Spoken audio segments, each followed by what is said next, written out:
I gotta figure out a better way to do this. Oh, how could I forget? All right. All right. You ready? Oh, I'm not ready. I was wondering if you were going to have the fan running when I got here.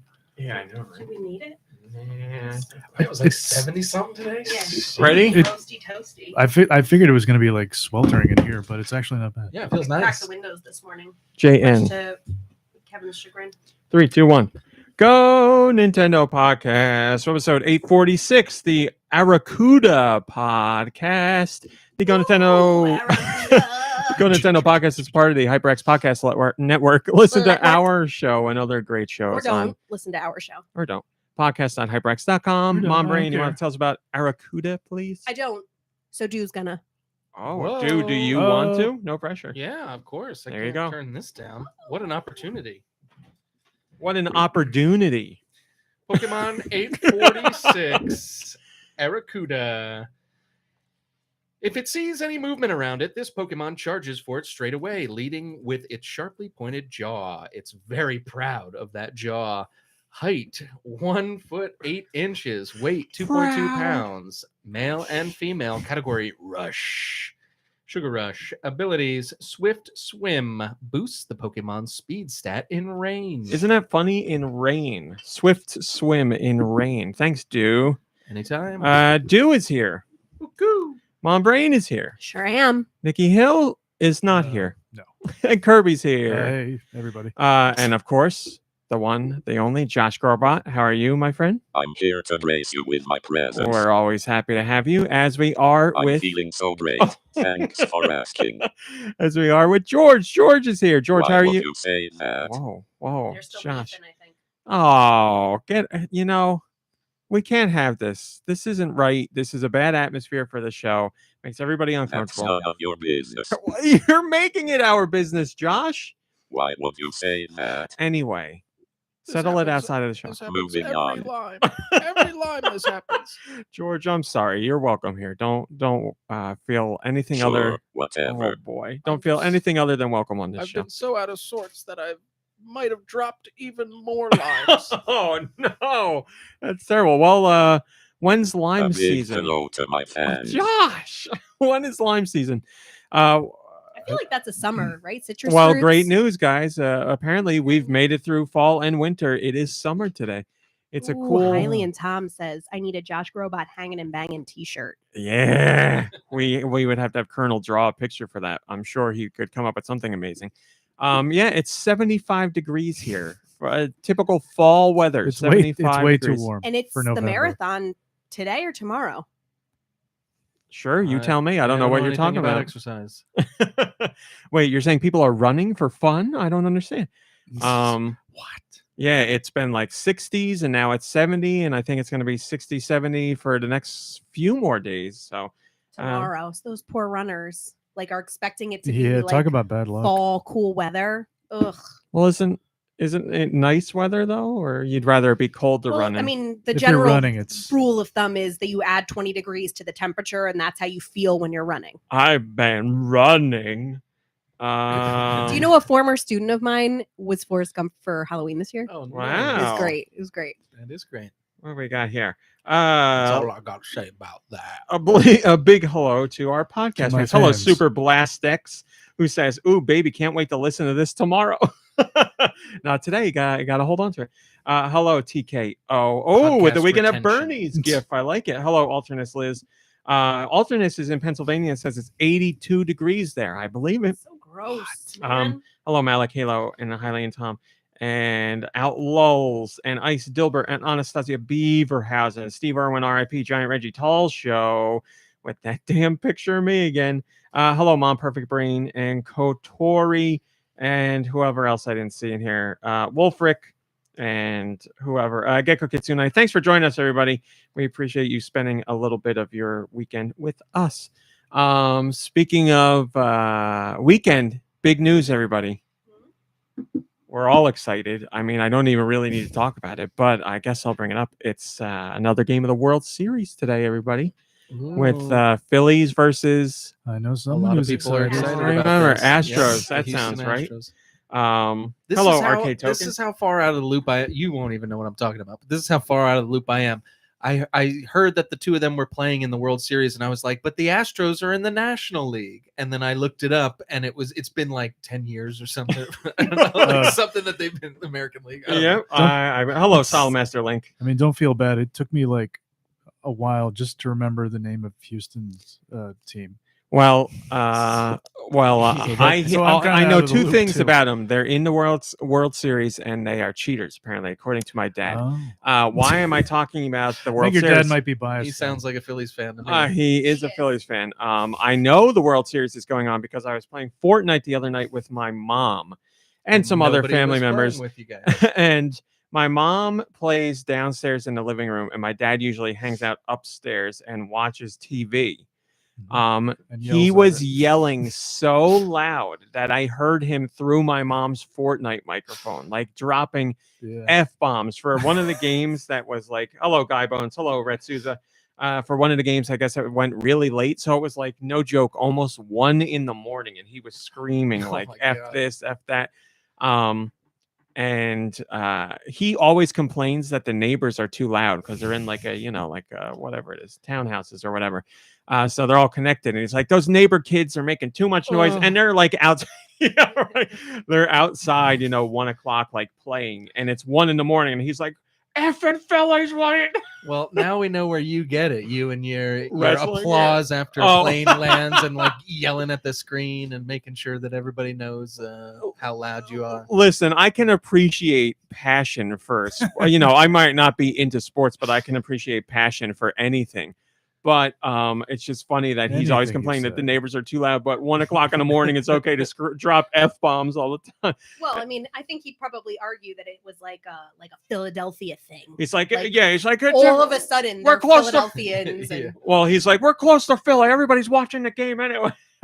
But I knew when the game was over because he came downstairs and he's like, they effing did it. I don't know how they did it, but they effing did it.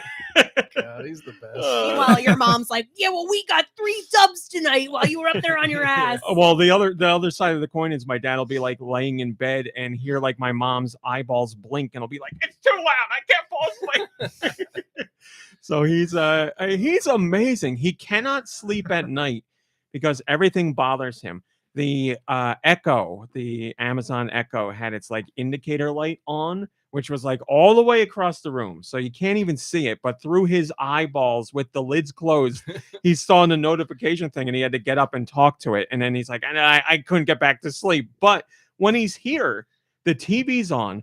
We're all yelling and laughing with each other. And he's dead on the couch asleep, mouth open, head back, completely gone. Surrounded by his loved I ones. guess so. Yeah, maybe the sound puts him to sleep. I guess so. Hello, Freddie Fro. Hello, Nico DeRunia. Thanks for joining us. I was gonna say, it must have been a really good game in order for him to stay up till 1 a.m. But if every little thing at night wakes him up. Yeah, well, he is also a sports fan. Like he, from since I was a kid, I can remember him yelling at football and baseball and basketball. Like he watched all of it. So yelling at you for not being into sports. That's what I was gonna say. So I disappointed him. But I've seen pictures of you with like a Giants hat on. We don't need to talk about that. Yeah, I think did you ever watch the sports, or you just wore the jacket? Can you speak into the microphone, please? Did you ever watch the sports, or did you I had a Devils starter jacket. I was a big fan of the Devils. There was all at the time. We all had our times in life where we just wanted to fit in, and we were like, these are the things you wear and you do because you don't want to rock the boat. So did I wear a Devil's hat in 5th grade? Yes, I did. Did I have a Giants jacket at one point? Yes, I did. Did I ever watch either of those? No. No, I didn't. Said hey man, you're a Devils fan? Because you fit in. That's it. You wore the garb. You're walking undercover out in the open. Nobody asked any questions because everybody was doing it. I think I remember having a Dallas Cowboys T-shirt that had Fred Flintstone on it. Nice. When I was, you're a Cowboys fan? No, just Flintstones. Flintstones. Big Flintstones. Just like a big Hanna-Barbera guy. Every Flintstones merch I get. We should start doing this again. I'll start wearing all sports-related clothing, and I would love to bring back those those Warner Brothers shirts where like Bugs is Well, they wearing, came back like crisscross. recently. Yeah, they're Oh, back. they're wearing like Yeah. hip hop garb. Yeah. Yeah. They came out. I mean, I had all those, but that. So so that I was half into. I liked the cartoons, but I wasn't listening to. I didn't like listen to any music in middle school, especially 5th and 6th grade. Like I didn't listen in. I don't know. My musical awakening. I probably didn't either. my to be musical Really? awakening. Really? That surprises me. I didn't really get into like real music until probably the mid '90s. Raffi only before that. For Um, a while, it was just like Weird Al. Well, see, That counts. That counts. my It musical. explains a lot. It does, right? Yeah, my musical awakening in middle school was 3 bands. It was Weird Al, Prodigy, and Fiona Apple. Like those 3 Wow, together. all 3 of them got It's me like so music. rock This hard. music thing. I think it's gonna take off. I didn't know about the Fiona Apple. Yeah. Fiona Apple's album was the second one I ever bought. The first Really? one I bought, oddly enough, was Ace of Base, whatever the Ace of Base one was. Then. Nice. So And and then- your sexual and musical awakening. Yes, that's right. Right. And then Yeah. Prodigy, whatever it was, Fat in the Land or whatever. I The bought one with that. the crab. And then right? Weird Al, Weird Al, yes, the one with the crab on it. The Weird Al I had like, I had a cassette of Weird Al before that, but I Yeah. wasn't. I was just like, this is horrible. I never thought of Weird Al as music. I was just like, I like Weird Al, so I like listen to that, and all the songs that he parodied, most of them I'd never heard of. I was gonna wasn't listening to say that. popular Yeah, music. I had so- what was it, Alapalooza on cassette, and I don't think I had even heard like Bohemian Rhapsody before I heard Bohemian Polka, which is like really embarrassing. Yeah, there was when he did the polka that he does, that's the mashup of all the songs. Like yeah, which he does on a couple of albums. yeah, that when I first heard that, I was like, this is the greatest thing ever. Also, I've never heard of any of these songs. So later I on, think to this came to day, know yeah, them. there's a lot of those songs that I don't always recognize. Yes, Freddie Fro. It's funny that we're talking about it right now. This wasn't planned. We're not advertising the Weird Al. Oh, the I completely forgot mockumentary, about it. but I want to watch it. Yeah, I've been excited for it. So Freddie Fro says they watched it last night, and What do you have to watch it on? they said it was by the way? classic. It's like Roku or something, right? Oh, It's okay. a Roku. So there might be multiple ways to watch. Freddie Fro, where did you guys watch it? How about that? And Outlaw said I went to a Weird Al concert in June. Weird Al, Nice. the great uniter. That's great that he's still touring too. He's out there doing it. He's doing it, baby. And you know what's great about him? No controversy. Non-controversial celebrity. Hello, Ross. Well, ever Thanks for since joining us. Coolio passed away. Yeah, Coolio apologized to That's Weird the Al. closest. I know, Yeah, I that's know. like the closest thing he has to a controversy. Isn't that weird? Yeah, right. Where Weird Al would have never done it if he didn't know he didn't have permission for it. Weird Al thought they had permission to do it. So Didn't his parents pass away tragically? yeah, in Yeah. carbon monoxide at the same time at their house. Yeah, they passed Oh, away in their sleep from carbon When he found monoxide. out, like right before he was about to go on stage, And he you told me? still did the show. Yeah, he Oh, still did the man. show. Well, Yep. I don't think it's that's going to be in the movie. not uncommon for like you to be shocked and like not be able to process. So like I could imagine I'd be like, no, I have a Yeah. show to do. Like I gotta Yeah. I You gotta know, go to work. I I and think then if all of you- a sudden you're like, wait a minute. I think if you had a few days in between it happening, you'd be like, Yeah, I'm not doing the yeah, show. yeah. But yeah, that close to it, you're You're like, just in shock. I'm doing it, whatever. Yeah, you're like, let me just not think about this or let me distract I don't myself even for an think hour you're and a thinking half. that. I think you're just like, no, I gotta do it. I'm supposed to be doing like My parents can't die today. I got a show. I got a show to do. Like that's it. Yeah. Well, yeah, I do want to watch that Weird Al thing. Love Weird Al. Yeah. So anyway, was I the one who started talking about Weird Al? I don't even remember. You said you listened to yeah, Weird Al. That's yes. right. For a while, yeah. Listen, I'll talk about Weird Al. all Which the time. not to say I that am the Weird Al world's best isn't singer. real music. Oh. Yeah, I mean Weird Al's. No, I should say, yeah. When I talk about like really, I don't know. I think most of the music I listened to in high school was pretty bad. Yeah, like Weird Al does parodies, but he does original songs too. And Weird Al's ridiculously talented and has a great voice. Like he's very much a musician. He's just not, in your traditional sense because you don't think of musicians as parody musicians. But I think Weird Al has a lot more talent than many of the musicians that are popular nowadays. But that's just my take on it. Boomer. I listened to Tame Impala for the first time yesterday, and I was like, I'm such a boomer. I can't believe Did I've you never like listened it? to Tame Impala. Which It's album all was right. it? Whatever the one his big hit was from, or their big hit. Is it one person? Is it multiple people? I think it is one guy, actually. Let it happen. Oh, I like that that song. album. I liked. Or I is liked that- it. It is was that the all only right. song you listened to? No, I listened to that whole album. Oh, okay. It was fine. Like that's the best song I thought, but was There's like, some "That's- songs that's on it good." that I really like. Um, But yeah, I can understand why it's not why Tame Impala isn't for everyone. that's what I was thinking when I was listening to it. I was like, I'm surprised I hear about this so much because it seems like a kind of music that wouldn't be for a lot of people. But that song, I think, really like. I think some people might find it too laid back. I think some people listen to that and they're like, I've never heard anything like this. This is so different from what I'm listening to, which I'm not saying is a bad or a good thing, but you know, it's definitely different from like your average pop or rap, whatever is popular right now. It has a different feel than any of that stuff. So, still not as good as Weird Al, though. Well, no, I'm not suggesting that. It's hard to be as good as Weird Al. Anyway, there were other things I was going to talk about before the show that were actually gaming related, and oddly enough, we wandered into right, one that gaming. wasn't gaming related. But so Kojima's been doing these teases for his next project, and there was a leak related to the project and everything. And I'm not going to say where I saw this article pop up, but there was an article that was like, I'm so sick and tired of Kojima's teases. Let's just get to the reveal already. And I was like, how miserable are you in your life that this man who dedicates his life to making unique entertainment in the medium that you Look, enjoy? he shouldn't have said it was going to be legendary. And he's like doing his thing. He's doing his Kojima thing where he teases projects and he takes on this like winding path to the reveal. And this guy's like, all right, that's enough of that. Let's get going. Like, I'm like, how miserable of a person are you? Let Kojima do his thing. Very. And like, listen, if Kojima's teasing, if Kojima's teasing a project and it's like 2 years later and we're still getting like, you know, a picture with a hidden message, I'd be like, all right, this has gone on for a while. But like, this has been happening for like 2 months, 3 months, something like that. And it's just like, he's revealing the actors that are part of this game. That's it. Like, it's not like, I'm sure we'll find out something at the Game Awards next month. So you got to wait, what, another month, and then you'll have a reveal of some sort, because the Dorito Pope and Kojima are like best friends. So there's going to be something there, of course. I wonder if that person liked Death Stranding. I'd be curious to know. Oh, the guy that. It'd be interesting to know, like, if he even likes Kojima games or if he just wants to complain. Yeah. Because I wouldn't be surprised if that's a thing too. I mean, and here's the other thing. It's like, you know, a pseudo ARG and viral marketing and all that stuff.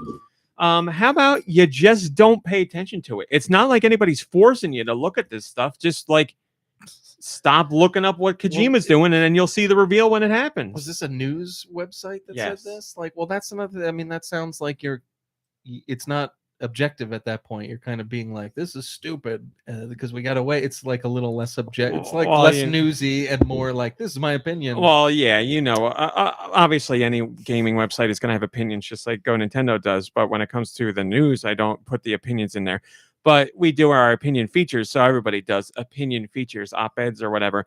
But 9 times out of 10, they're like, this sucks, and here's why it sucks. Or this sucks, and here's why you suck for liking it. And I'm like, can we get any other opinion feature that's something that, rather than this sucks or this is bad? Like, I like the ones that are like, this 15-year-old game that's everyone's favorite, why it sucks and you never realized it. And it's like, what? Here's why this is actually a bad game. This is actual garbage. Yeah. I don't like those. And this is all right. So I think we can all agree on that.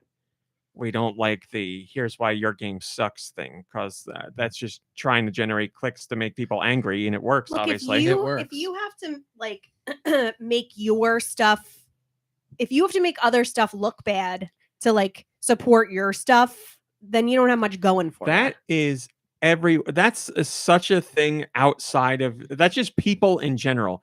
People need to feel superior, and I need to see something that somebody likes and say like, actually, here's why you shouldn't like it, or actually- here's why it's bad, or here's know why what? you're wrong for liking Yeah, and it. I'm sure the negativity gets a lot more attention. It does 100%. Those people get a superiority complex. They feel very big for telling someone, here's why you're stupid for liking what you like. I'm also like embarrassed to say that it was like a revelation to me not that long ago when somebody kind of, I don't know, we were talking and it was like, like that happiness isn't finite.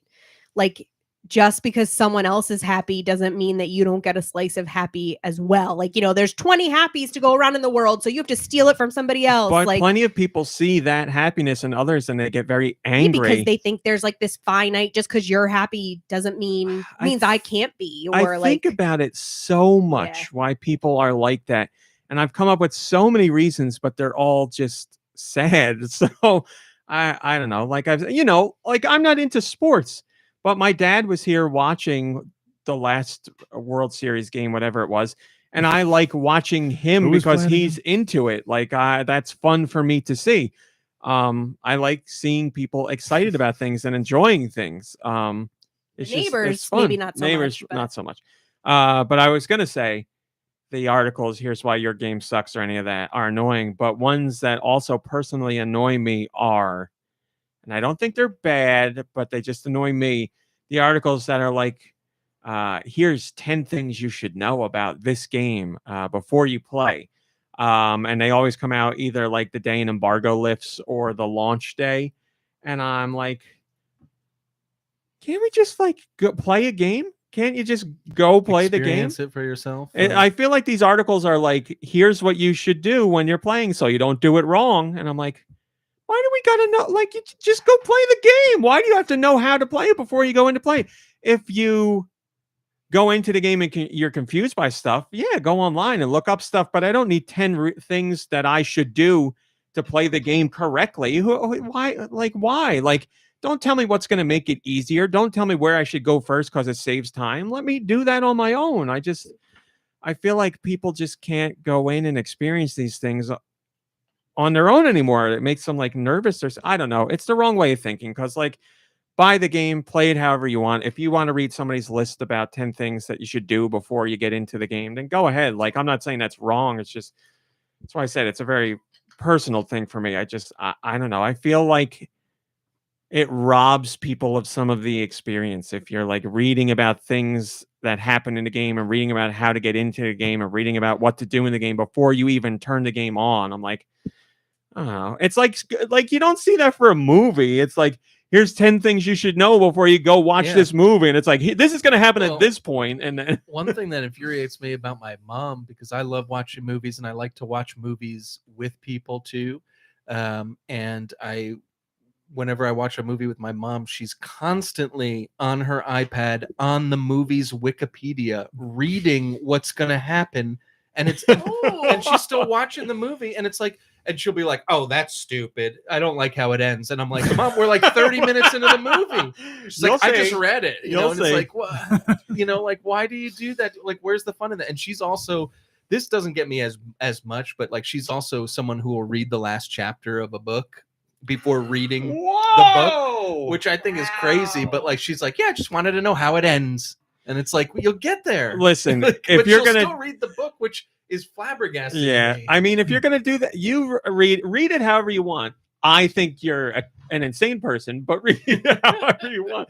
I won't tell you don't do that. I may be like, why are you doing that? But I'm not going to make you can't stop. Really explain it. Yeah, she just likes to know the ending. She likes to know. I don't need to know the ending, but like in times when I'm not like 100% like in the greatest place in my head or like in life, I do want to know, like, does the dog die, or like, should there be anything I should be? Yeah, maybe? like, and it may not be like a content warning. Yeah, and sometimes it's not even like anything that anybody else might think of as a warning, but I just like need to know.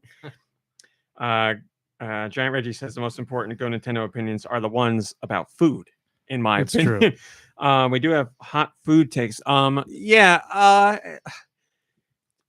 I don't know, man. It's just whatever. I can't think about it too much. It makes me upset. About food? No. Well, these Well, days- food makes me upset nowadays. Yes, but I look at these stupid Oh, boy, here we go. fun size Milky Ways and Twix. I Too looked at small. them and I was like, now they look too small. Is Yeah, it because that's they call them fun well, size? here's the thing. Fun size are small. I get it. Whatever. We're not here to argue the name, but they are longer now. But they're longer because they have less in them. They've squeezed them down. So fun size is even They're, like, smaller. slim. And I'm like, look at this. Stupid people are going to look at this and be like, fun size got bigger and buy them. They've gotten smaller. They're just longer. They're spread out across They've gotten a longer smaller, distance. people. You're being allowed to. I was like, really, man? Like now fun size can't even be as fun as it was before. And it wasn't even that fun. Now it's less fun. Say less fun size on it.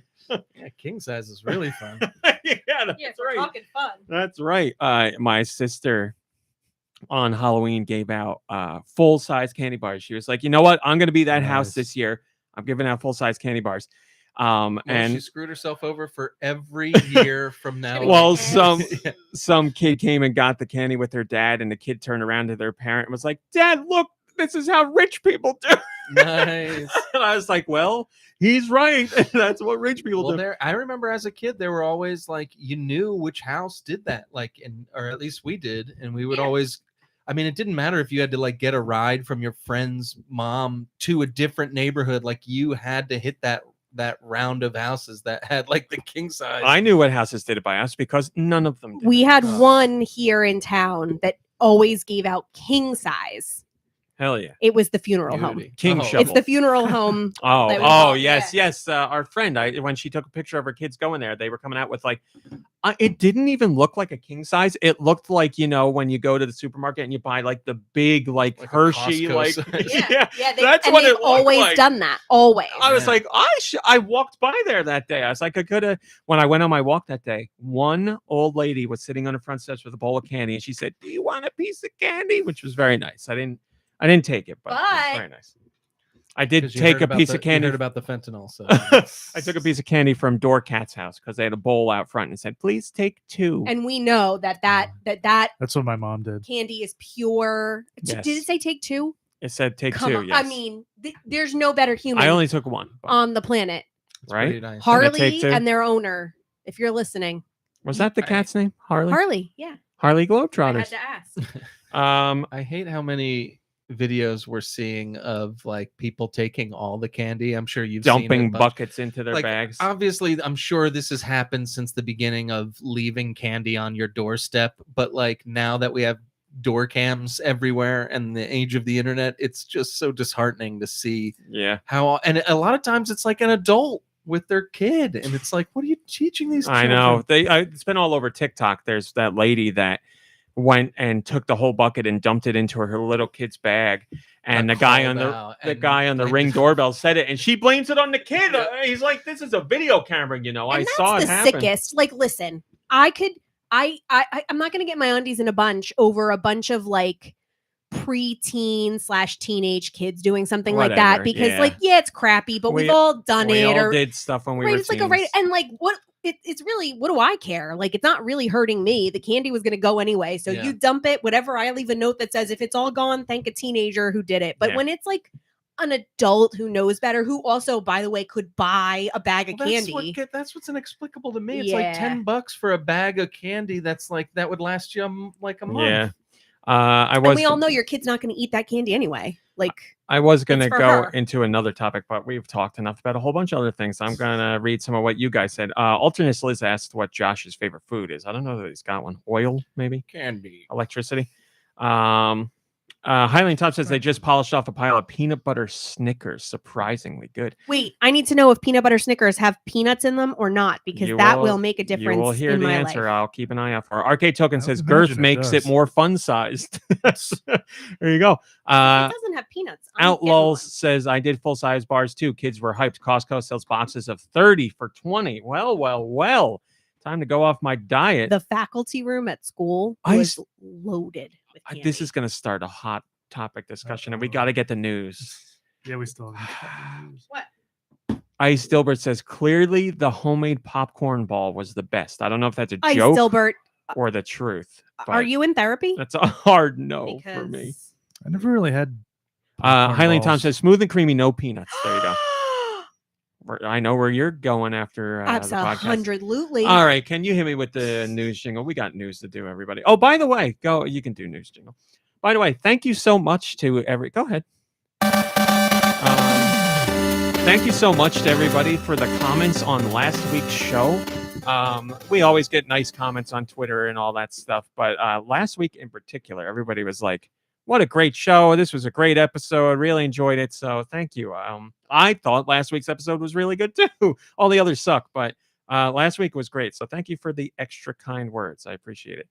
Now let's get to the news, because as we all know, this is the Nintendo show. There we go. Yes. By the way, I did add What was finally. that? It's The Rock saying finally. I finally added it. Mom Brain, hit it one more time, please. Man, that's really good. I had to go through an 8-minute compilation on YouTube to find the exact finally that I wanted. So. Luckily, I was already watching it. Yeah, right. I stopped watching my other Rock compilation and turned on that one. Platinum's Hideki Kamiya. By the way, we have no voice acting discussion this week. It seems that that conversation is over for now. Platinum's Hideki Kamiya talked about Bayonetta 3, and he says he is, quote, forever indebted to Nintendo, end quote, for making Bayonetta 3 happen. So there was an interview in Famitsu with Hideki Kamiya about Bayonetta 3. And it says that Kamiya had a great desire to make this third installment, but he started putting together a whole bunch of stuff before the project was even greenlit. He was working on gameplay ideas and story content. He's like, this is how I want it to be. This is how it needs to go. But that was before that was even pitched to anyone. So then Kamiya did all this stuff, was really excited about doing a third entry. And then he's like, all right, I'm putting together a video. And he put together a whole video pitching his ideas for what a 3-quel could be like. And at Nintendo, there's Makoto Okazaki. And they saw the video from Kamiya. And Okazaki said that Kamiya was so passionate in the video that Nintendo just couldn't turn it down. They saw his passion for this project, which they had no intention, like no one asked anything. No, Nintendo wasn't like, do Bayonetta 3. Platinum never said, let's do Bayonetta 3. It was like not even a discussion, but Kamiya in secret was working on ideas for Bayonetta 3. And had such a passionate pitch that right there, Nintendo was like, all right, let's do it. You go ahead. You heard it here first, folks. Send your passionate videos to Nintendo. Well, you might need a proven track record to go with it. But so, yeah, that's how it came about. Kamiya says, I think I was asked to make that video by Platinum CEO in Atsushi Inaba. So he's joking. He's saying, like, I think the CEO asked me to make the video and that's why I made it. But anyway, he said he wanted to show the creator's passion directly. I said earlier that I was almost completely uninvolved with Bayonetta 2, but I did write the story and I think they kept it intact mostly. Since I saw it was well received, I wanted to expand the world even further for the fans and also wanted to challenge myself. That's why I was really happy that we were able to make the third game. I'm not exaggerating when I say I'm forever indebted to Nintendo. So there you go. Nintendo, like we said a couple weeks ago, I think, Bayonetta 3 is very much a type of game that Nintendo can't make, doesn't make, wouldn't make. And they recognize those things. There's franchises and styles that they just do not operate in or make. And they work with third parties to do that. And Bayonetta 3 falls into that exactly. So Bayonetta is a very important franchise to Nintendo because it woos in the type of gamer that wouldn't normally pay attention to Nintendo. So because of nudity and all that. No.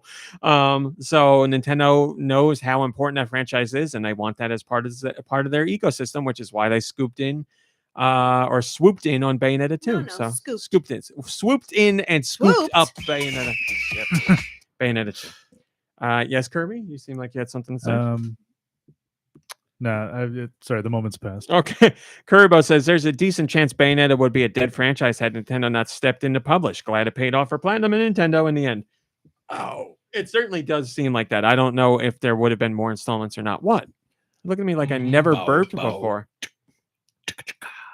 That's what it was. Oh, Okay. So there you go. It's Nintendo. Thanks to Nintendo, we got Bayonetta 3, which according to the eShop is still number 1 as of yesterday. Or no, as of today. Today at what was it? 3 a.m. I guess I did it.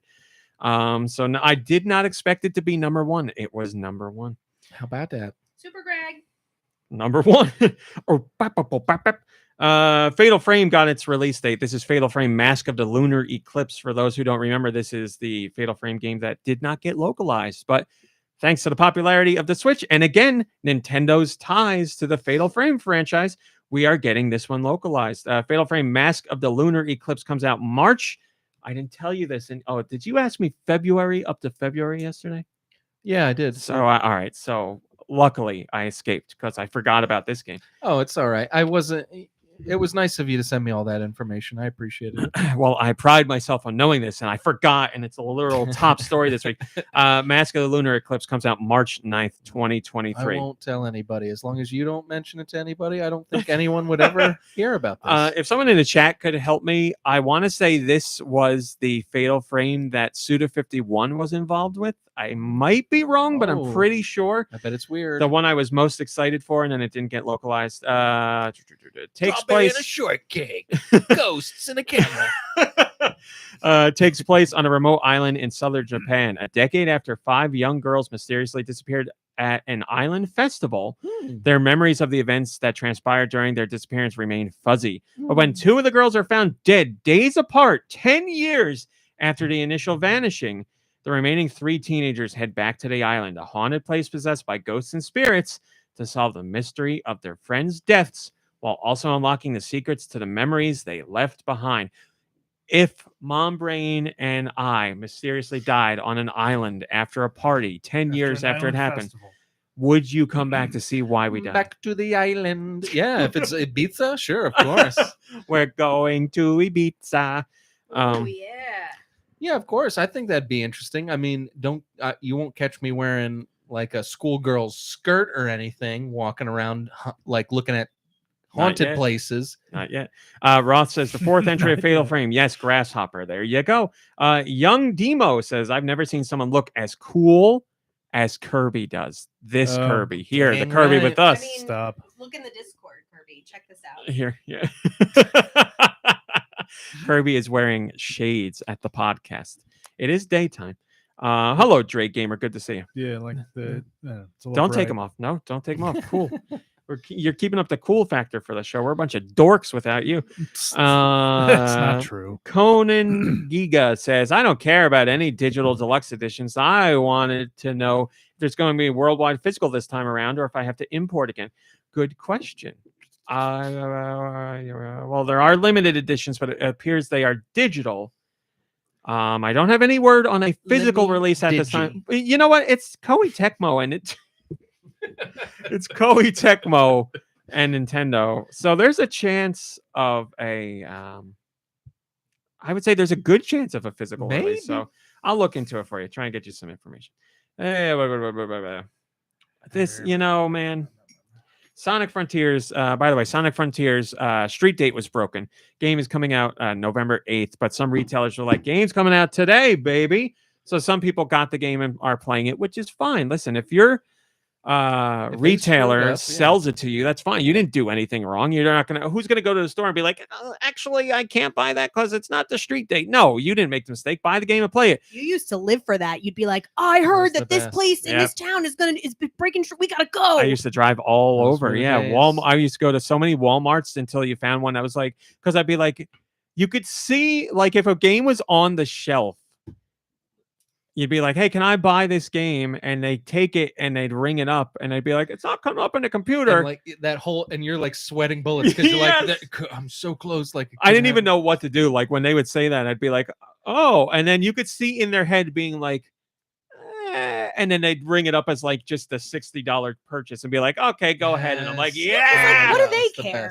But then I would get people who'd be like, oh, I don't think this is supposed to be out yet. And you'd have to do the walk of shame back to the case to put it back in. And I'm like, no, it's right here. It's right here. But I wouldn't be like, I'd let them make the decision. I wouldn't be like, come on. Of course. And you're not going to let on that it's not really out yet. Yeah. Listen, it's on the store shelf. I'm a customer. There it is. I'm here Looks to buy out this. to me. Right? And I'm sure there's people who play video games who aren't like keenly aware of all the release dates for everything. So they go see the latest whatever on the shelf and they're like, oh, I'll go buy it. You know, like a Call of Duty bro might not know the exact date Call of Duty comes out, but they're on, A they true see it. Call of Duty bro would. Josh would. You think they Josh would? would I Yeah, mean, of course he would. they have to know the street dates just because they have to know like the titles, like Modern Warfare 2 or That's whatever. right. Well, I looked into this. So it was Modern Warfare 2, Oh yeah, it was the number really 2. confusing. Modern Warfare 2, Roman numeral 2. That's how it's Really? That's differentiated. the only Yes. I difference? looked into it this week. Roman numeral 2. It's mental. It's mental. So then they're gonna have to find like what, Sanskrit or something for the next one. Like Yeah. what? What else No, can they they'll make a write 2 out of? too. TWO. Okay. Okay. So So they got at one more. least And then one more, yeah. TOO, and then TO. Call of Okay. Duty, comma 2! Exclamation point. We got time. They could do it. But anyway, so some If retailers Who's broke. Talking can do it, then uh, so can Call of Duty. They broke the street date of Sonic Frontiers, but unfortunately, some unsavory characters then ripped the game and leaked it online for people who are playing on emulators. So that's where yes, I the have best the issue. people in the world Um, always show up when there's an advantage to be taken. So yeah, so the game leaked out and people are playing it. So careful if you don't already know. Spoilers all over social media. Mute your timelines and all that stuff for Sonic stuff. You know, mute all your usual Sonic terms like Sonic and Sonic's feet and chili dogs and whatever else. Green you- eyes. shadow guns, grippers. Put those grippers away. All that stuff. You did that. You said that to me. Put those grippers away. You said that to me the other day. I forget what it was about. What am I? It's about your feet. I know, but I forget what we were. Who knows? We're weirdos. Yeah, yeah we are. But anyway, on top of all that, since it was a busy week for Sonic, Sega is still promoting the game, obviously, in the lead up to launch and doing interviews. And there's one thing that Sonic Team wants you to know more than anything else about Sonic Frontiers, because they keep telling you it's not Breath of the Wild. Listen, they like Breath of the Wild. It's not Breath of the Wild. Totally different game from Breath of the Wild. Once again, Sonic Team head Takashi Iizuka was asked about the game, and the interviewer dared to bring up Breath of the Wild in a conversation.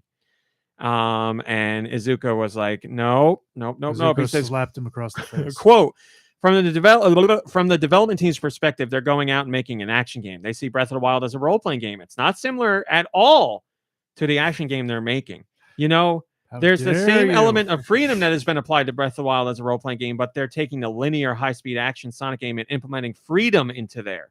But when we think about it, is it an open world game? Is it similar to Breath of the Wild? A lot of people on the team love the Zelda series. They love Breath of the Wild, but to them, they don't see a similarity between the games. This open zone format has never been done before. We're trying to look out there at other titles in the marketplace, and we couldn't find of anything that had the linear platform action gameplay, but in an open environment.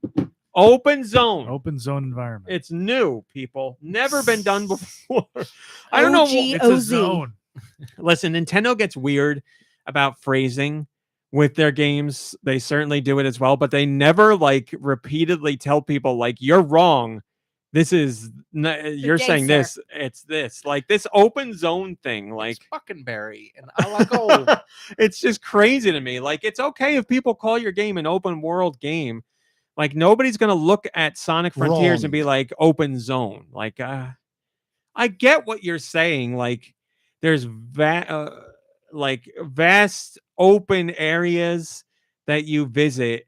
And then there's the cyber world spots that are more traditional Sonic gameplay, and like it's more linear style gameplay in the open zone areas. Like I get everything you're saying, but you know, if people are like, this is like Breath of the Wild, I don't know, I would be like, yes, definitely. One of the best-selling games of all time, and the best-selling Zelda franchise, or the best-selling Zelda installment. Yes, our game is like that. Yeah, yes, definitely, it right? like that. I mean, it's definitely like that. You know, if people are looking at it and thinking that, then obviously they're interested. And for you to be like, oh, no, this is open zone. Please don't say that. So I don't want to say you steer the customer wrong, because you don't want to lie to them and be like, yes, it's like Breath of the Wild, and have it not be at all like Breath of the Wild. But nobody's playing Sonic Frontiers expecting to like swing a sword around and dye clothing to make different outfits. Like everybody's thinking it's a big open area like Breath of the Wild was, and you explore it. So that's that. So Sonic's It's an gonna open ride zone. tails like Epona. so Sonic or so Sega, I'd say just run with it. Oh my goodness. Currybo says it looks Did Did you know similar that's, to me. that's what Sonic's thing is? He likes to run. It just real came fast. to me right now. That's Just came across my amazing. desk. You're too slow. Currybo says it looks similar to me, but I'd have to play it to compare it gameplay wise. It's not a bad thing to take inspiration from a good thing. Exactly. Maybe we'll If you're gonna all steal play. or borrow, Listen, all great works are inspired by other great works. All great That's artists true. steal. Like that's what you've all heard these things all of our life. Everybody takes inspiration from somewhere. There's no wholly original ideas anymore. If there are, they're very few and far between.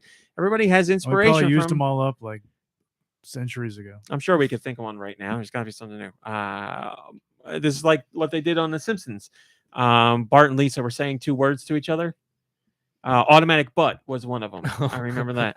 I don't remember the other ones. Fluorescent booger was another one. They're trying to come up with like an invention, right? Yes.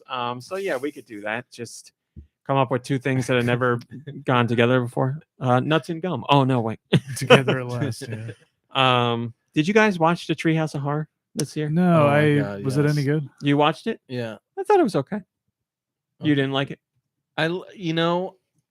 Here's the thing with, and I like the Treehouses of Horror just cause. Yeah. But like they've gotten less about being funny and more about spoofing something. Yes. And it's like, and like the laughs aren't there. And it's like what was the thing that they did? They did like the did Death Death Note Note. thing.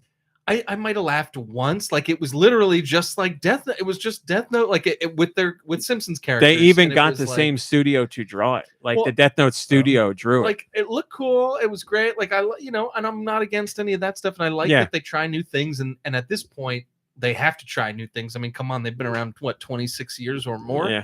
So like, I can appreciate trying new things, but it's like not funny. It's just like Yes. It was exactly very what it much is. a carbon copy. It was just combining the 2 worlds. The characters of The Simpsons meshed with Death Note. And yeah, there were a couple jokes in there, And but yes. And like, and I feel like if they tried to do that back in the day, Groundskeeper Willie would have been the Shin Megami or something, like they wouldn't have just had literally the character from Death Note. They would have had one of the Simpsons. I was characters surprised play, that they didn't Yeah. have Yeah. somebody as at the Shinigami. Yeah. So like, I feel like, I don't know, it was just more of, this is exactly like a take on Death Note rather than this is the Simpsons trying to be funny and doing what they classically do with every popular thing ever. That said, I did like the El Barto thing. I wanted to, I liked that too. I liked that As too. soon as I saw the L on the wall, I said to Mom Brain, I was like, El Barto. It's going to be El Barto. Nice. Well, see, I knew, like, I was like, well, it has to be Bart, but why is it L? It can't be Lisa. And so it's perfect. But what was the last one? Because I liked the premise of that a lot. Was it Westworld? Yes. They had Oh. Simpsons World, but Yes. Westworld. And I thought that was really clever. And there were some, like, good jokes in there, Yes. but just wasn't enough on the joking. They needed to be more jokes. But I did like what they did there. Perfect timing for the Westworld one since that just got canceled. Yeah, isn't that sad? Like, I didn't watch really? the latest season, so I'm probably part of the problem as to why it got canceled. But there's people who are like, I spent years watching this, and now I won't know how it's going to end. I Maybe feel they'll like do like a comic or some kind of something. Hopefully. Wow. Yeah, you hate to see that happen. People invest so much time in something and then it ends Yeah. before it's time. Yeah, So, that's disappointing. yeah. Like, at least Hannibal, I feel like, has an ending, whether you like it or not. And it could kept going. That but TikTok. Like, isn't that great? Isn't that so great? amazing. I almost talked about that Brian Fuller thing at the start of the show today. I'll talk about that after show. I think in that TikTok, Hugh Dancy knew. I agree. I think he he's was just playing Will a little bit. I think either that or he was just trying to get more people to watch the show because he didn't want anyone to be Yeah. like, oh, it's homosexual, like. So I think he was trying to play it like a little lighter. But the sexual nature of Mads's face, even just while he's sleeping, I'm sure is always there. But Did you like the in that- TikTok? yeah, Like heart it. I'm pretty sure. Well, I hearted it. I was gonna say if you wanted to be really nice, you could send it to the Discord since they know, I so gotta they can see find what we're it, talking but about. Yeah. yes. While you're doing that, I'll be right back. while you're doing that, Kirby has to go. We have a story about Harvestella. Mombrain, actually, you might be interested to hear this story. Harvestella, which is out now on Switch. It is Square Enix's first game ever to include an actual non-binary option. So not characters Ooh. hinted at as non-binary or anything like that. This is an actual listing. So in the game, it says select a gender, male, female, non-binary. So it's not something that is just hinted at or winked at, or they're like, we let the player feel how they want to feel. This is an actual choice in the beginning of the game. So a first for Square Enix. Daisuke Taka over at Square Enix talked to Eurogamer about this. He says, such a great answer. He says, I think it's completely normal these days for non-binary to be included in gender selection. The visibility of gender non-conforming people has become much more commonplace, so we thought it was important to reflect this within the game and show that all players are welcome to Harvestella. Using gender-neutral pronouns takes a relatively small amount of effort, yet the positive impact is huge, as it means you are making an effort to include everyone, and our game is for everyone. There's no major impact on the game other than pronouns changing, but we hope that this means everyone feels included. One more. The protagonist of Harvestella is the player. We thought it was important to have the player create their own character, selecting different elements, including gender, appearance, voice, and name. We felt this was important so players aren't limited and feel free to express themselves however they want as a result and are much more attached to their character. Yes, Mom Brain. Well, I think that the statement that acknowledging the spectrum of gender identity and expression is more normal is wonderful, right? And I think it is, but I think that by including those things as just a matter of practice, you are actually normalizing it, right? Like, so my pronouns are in my email. I'm normalizing that. And the more people that do that, the more normal it be, right? Like, so it's not like we do it because it's normal now. We're doing it because we're trying to make it more normal, and we want to acknowledge that that is a better way to go about things. Do you know what I mean? Like, that's So you're saying Square Enix is like, well, this is normal now, so we'll do it. Whereas before they wouldn't do that. I don't know that they mean it that way, but like for me, I do that because I don't think it's as accepted. Maybe that's the better word to use. Like, I don't think it's as commonplace and as accepted as it could be or should be. So that's why I do it, because I want to make that something that's comfortable for people across the board. See, we don't know, this is just text, so we don't know his, inflection or what was inferred. But I could also take it as like him being like, listen, Yeah, why wouldn't we? this is normal. Yeah, why wouldn't we? I'm not giving. I just feel like it's important because I think some people are still a little bit uncomfortable or like unsure, at least people that I come in contact with fairly regularly. Like, I think there's a lot of very, and I don't mean this in a bad way, I just think that people are a little clumsy around it still because it's just new and they're learning and they need a safe place to learn and like practice and be comfortable. And so this is like the perfect, right? It's a video game. Like, there's nothing wrong with being clumsy about any of this because it's new to a lot of people, just as long as you're willing to like work your way out of the clumsy. So our car is non-binary because everybody's like my last car was a she, right? Everybody like gives pronouns to cars. And I know people, I think people probably think it's like me being this like uber liberal, ridiculous person. But my point in doing it is because people know they're not going to hurt the car's feelings when I'm like, oh, this is Peanut. They're non-binary. And people are like, oh, Peanut, she's over there. And I'm like, they're over there. Like, oh, yeah, great. Got it. Like, I think it's annoying to some people, but I think it's important for people to practice that in a way that's like not. I don't know why you're saying this like you chose that's who Peanut is. Well, right. But people aren't used to that, just for the same reason why our Brita water pitcher has an enormous word vagina on it. Because people aren't used to non-binary cars. Get used to it, people. They're not used to vagina water, right? Like, I just want to be like a comfortable, safe place for people to practice that stuff and learn that stuff without feeling like they have to do it because it's politically correct or whatever. You do it because it includes people, and enough people do that you could potentially save a life, right? Like you really could create a space for someone that they didn't think would ever exist for them. I forget where I heard that recently, or someone saying like it's such a little. That's right. But I don't know what I don't remember what it was related to. It was somewhere in this topic, but it was like it's such a little thing that makes such a big difference. And if you have the privilege of It's on not your sister's Twitter handle or something. yeah, I right. think it is. like, right, if you have the privilege of not having to like overtly tell people what your pronouns are, what pronouns you'd like to use, if you have that privilege, you use it to help people who don't have that privilege if you can. Currybo has the most upvoted comment. It says technically all games are binary once compiled. 0, Get 1, it? 0, Crickets, 1. crickets. Anyway, good to have options for people to express themselves and identify with. Yes, that is very good. I am so happy that is the top rated comment because I just now saw that thread was locked. I did not know that. Dude, would you do me a favor? Thank you very much. Appreciate that. Appreciate that. What, the vagina one? People are confused. Oh. What do we got here? Yes, Mario Party 1 and Mario Party 2 are now available through Switch Online if you are an expansion pack Roman numeral member. 2? No, the actual numbers. Oh. So if you'd like some classic Mario Party action, you can get on your Switch Online expansion pack N64 app and play those 2 classic Mario Party games. Yes, you can play them online now. So you don't have to have a party locally. You can have a party online with friends and lose your friends over the internet by stealing stars and things like that.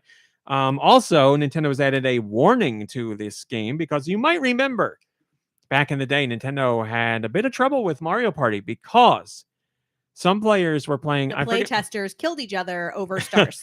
I forget what game it was in particular, but there was one, maybe it was a few games, where you were supposed to rotate the joystick as much as possible. And players were taking the palm of their hand on the N64 joystick and moving it ridiculously fast to play the game.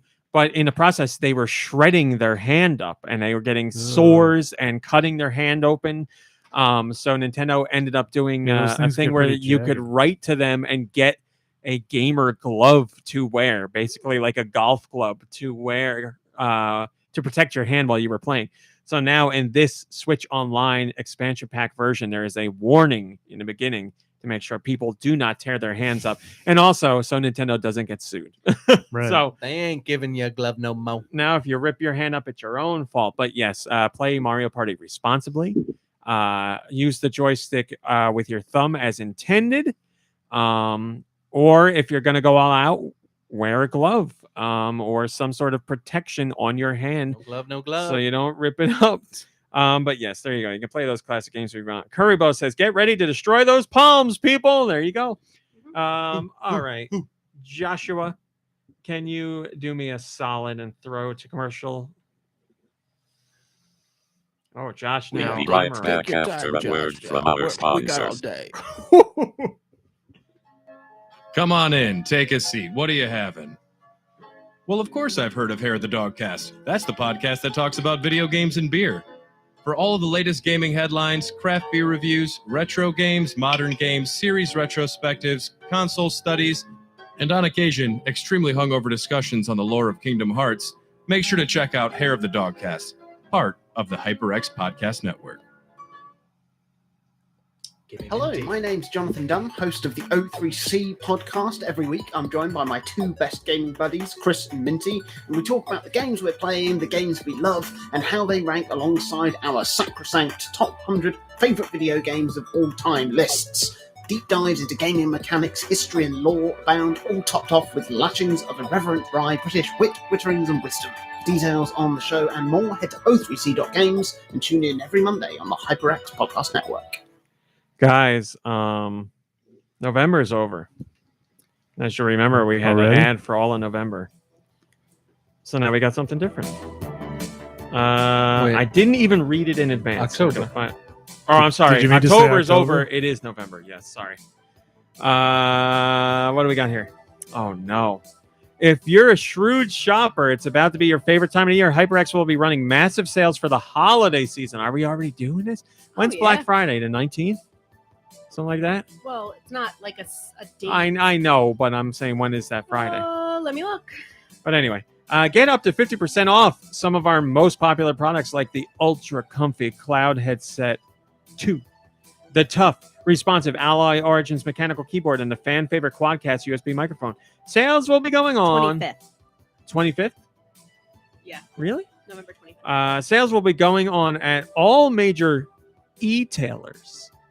Be sure at hyperx.com and sign up for the newsletter to get the scoop on the biggest deals. Happy holidays from HyperX. There you go. 50% off, people. Go, you know some gamers. Go out there and buy them some gamer stuff for a gamer glove. Buy them a gamer glove. I don't know if HyperX has gamer gloves, but whatever. They've got those. They got headsets that look real cool. They got that eye stuff you can wear, yeah, for blue blockers or whatever they are, yellow blockers. I don't know what you block. Thank you, HyperX. I don't know, whatever you want to block, I guess. Block out the haters with your glasses. There you go. Hater blockers. Mario Party's composer had something interesting to share. Oh, let me get rid of this. So Mario Party's composer, that's not really the best way to say it. Their name is Yasunori Mitsuda, and you might recognize the name because they worked on a ton of stuff. Back in the day, they did Mario Party, but they also did Chrono Trigger, and they're still doing music today. For example, they've done music for every single Xenoblade game, which is world renowned in the game industry for its amazing soundtracks. So Mitsuda has done a lot of unbelievable work for game music, and they did do songs for Mario Party, and they shared an interesting story. They said that when they worked on Mario Party, the game's music director said that they wanted songs that had a jazzy feeling to them.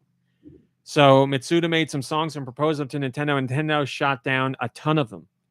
Believe it or not, Nintendo shot down almost 200 songs. Oh my God. They were like, nope, not good. And then they found out, Mitsuda says they eventually found out that the, whoever it was, what did I say here? The music director said they wanted big band style jazz. Oh. So Mitsuda was doing all other kinds of jazz, but never did big band jazz. So once they did big band jazz, they were Mitsuda's work got approved. So Mitsuda's like, you could have just told me from the beginning you wanted big band jazz, and this would have went a lot better. Man, imagine how talented you are to just be like, yeah, I just did 200 songs, no big deal. And yeah, right.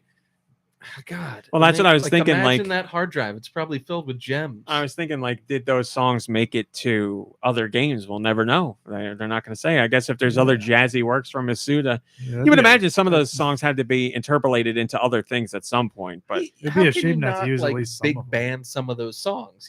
Maybe just reorchestrate them to. Yeah, that's also true. Include some. Kurbo says, classic case of the client not articulating the requirements clearly. Boy, is that the truth. And unfortunately, it took 200 songs to get to that point. There needed to be more trombone. I am so happy we are telling this story. And it's kind of funny that it's not like 200 Xenoblade songs, the world-renowned. It's like, 200 Mario Party songs. Yeah, imagine doing just 200 songs in any style. You'd want to blow your brains out. I'm so happy we're doing this story. Finally, we're doing this story. I was hopeful that this would happen. And finally it has. Finally, we made it. Can I get a drum roll, please? You people did it out there. Mega Man 11 is now the best-selling Mega Man game of all time. Oh, no, it's Mega Man 2. They just used Roman numerals. Mega Man 1-1. Yes, it has happened. Mega Man 2 has been dethroned. No. It is no longer the best-selling Mega Man game of all time. I quit video games today. Mega Man 2 was sitting pretty at 1.51 million units sold, but we have a new number one. Mega Man 11, according to Capcom's updated million sellers list, has now sold 1.6 million copies. There's never been a single Mega Man game to sell more than that. So the future is bright for Mega Man. Mega Man's been around for 35 years almost. I think it's December. It hits 35 years. And it's been around that long and had that many games with a game never selling more than 1.51 million. And now Mega Man 11 has done it. So what more proof do you need than Mega Man is stronger than ever? Time for the next Mega Man game. Capcom told us when Mega Man 11 came out, they were working on the next Mega Man game. We haven't heard anything since then. Where is it? Will we find out at the 35th anniversary? I hope so, because if we don't, I'm going to be really angry. That seems like the perfect time to announce it. So I'll never forget when Mega Man 9 was announced because I didn't believe it. Because it was revealed in Nintendo Power, and I didn't have a subscription at that time. But someone online in a forum was like, Nintendo Power revealed Mega Man 9, and it's 8-bit. And I was like, no, this is not true. This would be too cool. They would never do this. Because, you know, Mega Man 8 was the like hand-drawn style, which I really liked. I liked the look of that game a lot. I was like, would they really go back to 8-bit style? That would be amazing. They did. And I heard more and more about it online. This is all on the same day. And I couldn't get anybody who had screen or like pictures of the magazine. So I was scrambling to try and find something to see if it was true. And then the full page scan appeared online. I was like, oh my God, they're actually doing it. I couldn't, and I was like, I need a trailer. I need a trailer right now. And then the trailer had 8-bit music. And it was one of my favorite moments in gaming. Wow! They did it. They did it. And they made it nice and challenging. So, well, that's why Mega Man 11 is the one to go with, because it has those new features to make it not as challenging for people that you can turn on or off as you play. It has the gear feature to slow things down, or the gear feature to make your weapons more powerful, so you can adjust it on the fly if you want. It's there if you want it, but it's not if you don't, which is exactly how it should be done. So, well, now that it's the best-selling Mega Man, it tries too hard, so I'm not interested. Gamer says, I thought Mega Man 11 had poor numbers due to it being overpriced, but the game seemed to be saved by the pandemic. Gamer, this is wrong right out the gate. However, Mega Man X Die flopped on mobile Steam, which is why maybe Capcom That is sees not correct. no need for Mega Man 12, Mega Man X9, or any other new Mega Man game in favor of re-releasing older Mega Man titles again. No, Mega Man 11 didn't flop. That's not true at all. I don't know where that's coming from. Okay, for some reason I thought I remembered you saying at one point that it wasn't selling that. It wasn't like living up to their expectations. We knew it was a million seller for a while. No, Capcom's never, like, as far as I remember, commented on it and said they were disappointed by it. Oh, okay. Yeah, we knew it was a million seller. We just didn't know where it was at on the million seller. And we also knew that it wasn't the best selling of all.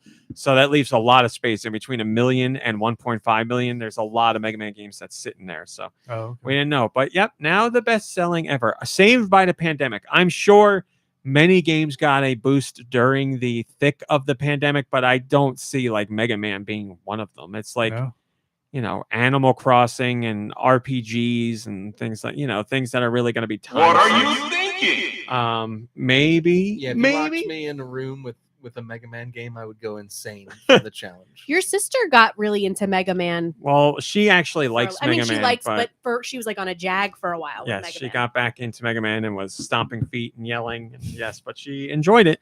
North America, what do we got this week? I'll tell you. Coming out November 8th, or at a retailer now, if you're lucky, Sonic Frontiers. Out now. It Takes Two. The Switch port of It Takes Two is available. And remember, this is the only... we got to get back to that. We were having so much fun. We were. This is the only version that allows for local wireless co-op. So if you and a friend have a Switch, you can actually play locally, and you don't have to be on the same TV. You can play on your own Switches individually together. Makes so much sense. It's awesome. Also available on Switch right now is Harvestella, Square Enix's new farming RPG. Demo available if you're not sure you're going to like it. Totally Accurate Battle Simulator is finally available on Switch because that was delayed for a while, but now it's out. Sifu comes to Switch November 8th. Doraemon, Story of Seasons, Friends of the Great Kingdom. It looks like that Story of Seasons Doraemon spin-off was successful enough to warrant a sequel. So this is the second one. 7 Days of Rose, Eterna Noctis, which is a Metroidvania. All in bundle. No idea what's in that. Arcade Archives, Ordine. Ark, Dinosaur Discovery comes out November 9th. That's a Switch exclusive dinosaur-related like edutainment piece, and it's a part of Ark Ultimate Survivor Edition. So Ark Survival Evolved came to the Switch a few years ago, a port of the game on other platforms, and the port was not up to snuff, unfortunately. And surprisingly, the people behind the game We're like, you know what? We did Switch owners dirty. We're completely redoing the game for Switch. We are working with a whole new team to get it done, and we're releasing the update for free. I have never heard of a company go this much all out on their game. So good for them. Very proud of you. So if you have Ark Survival Evolved, you can get the Ultimate Survivor update for free right now. Ultimate. But if you download the game now, that's the version you get, the Ultimate Survivor edition. And just in case you were still worried, this one is legit. This one is the real deal. Like, they've done an excellent job with this one's port. true. So this one's so true. cool. Just came across my desk. Yeah, CD Projekt Red has also announced that they're going to redo all of Cyberpunk, and they're just putting out remasters and remakes and nothing. Thankfully, we know there's advantage. 3 more Witchers on the way, and also a remake of the first Witcher. So, well, that'll be good for you. You never played the first Witcher, so Yeah, I guess I shouldn't be complaining, but I will complain anyway. Also, Monbrain, huge fan of this one. Bratz, Flaunt Your Fashion is available on Switch. Give me homies. If you're making a Bratz game, give me a homies. Have you ever seen that? Go ahead. You're waiting to hit something here. No, I'm just looking. I thought there might be. Rock that shovel, homie. Have you ever seen that Vice mini documentary about the homies? Yes, I think I did. Fantastic. Yeah, fantastic. I think I did. It We was very owned interesting. Many homies. I used to get I homies. was Yeah, into the yeah. homies. I mean, We had plenty to of people start were. with That the guy made quarter $1 million machines again. on $1 million on homies. But didn't he lose them? Wasn't there He some lost kind the of money, yeah. Yeah. Because he kept trying to find other like hits in the whatever you call them, capsule machines. I mean, there's the classic sticky hand. Nothing's ever, temporary yeah, but tattoo, that's not going to be a sticker, million seller. bouncy ball. Yeah, nobody's going out in droves to get those. Homies you're going out for. You're like, what? We're going to Walmart to see what the new homies are. Cartoon race. That's car plus tune. So I'm guessing it's cartoonish cars. Rally Valley Champion. Cattails is available. Mhm. Cobra Kai 2, Dojo's Rising. There you go, dude. Oh, You didn't play the first one though, so. Daemonum. Dead Age, zombie adventure and shooting game. is how it's pronounced. Delivery driver. Dragon Prana. Mhm. Eno, which is a scary game. E.T. Phone home. E.T. Virginha. I don't think that's the Varginha. Virginha. E.T. Doctor, could you check out my downstairs? There's something wrong with my Virginha. Can you give me some of that Virginia water? Fantasy Blacksmith. Four Tales Deluxe Edition. Garbage Pail Kids. Mad Mike and the Quest for the Stale Gum. Oh, I think I saw an ad for that. Garbage Pail Kids, the game, is made to It's look fun. like an NES game. Yeah, that's And it's another 8-bit presented looking as an game, right? NES game that didn't release back in the day because it was too gross. That is not true. That's It's a brilliant. brand new NES game, brilliant. but they're doing a fun thing with Yeah, it. it's You the- it's a PR underestimate thing. the power of the dark side. Ghost Song, another Metroidvania, which I will talk about later today. Galazzo 2, Soccer Cup 2022. Golf with Your Friends, Deluxe Edition. Grand Hike. Hat Up. How to Say Goodbye. That's an award-winning game. Check that one out. Little Mouse's Encyclopedia, Deluxe Edition. Longhead. Mhm. Give me Longhead till I'm long dead. Mass Creation, Double Action Bundle. That one Master actually makes Spy. Mecha-Ritz, Steel Rondo. Mission Commando. Mojito the Cat, Halloween Edition. Ooh. My Life That's a pretty Riding good name for a Stables 3. Mhm. Needy Streamer Overload. Mhm. Oddworld Soulstorm comes out November 8th. If you're in North America, it's available now. If you're in Europe, and I will talk more about that later. Opus Castle. Orson X.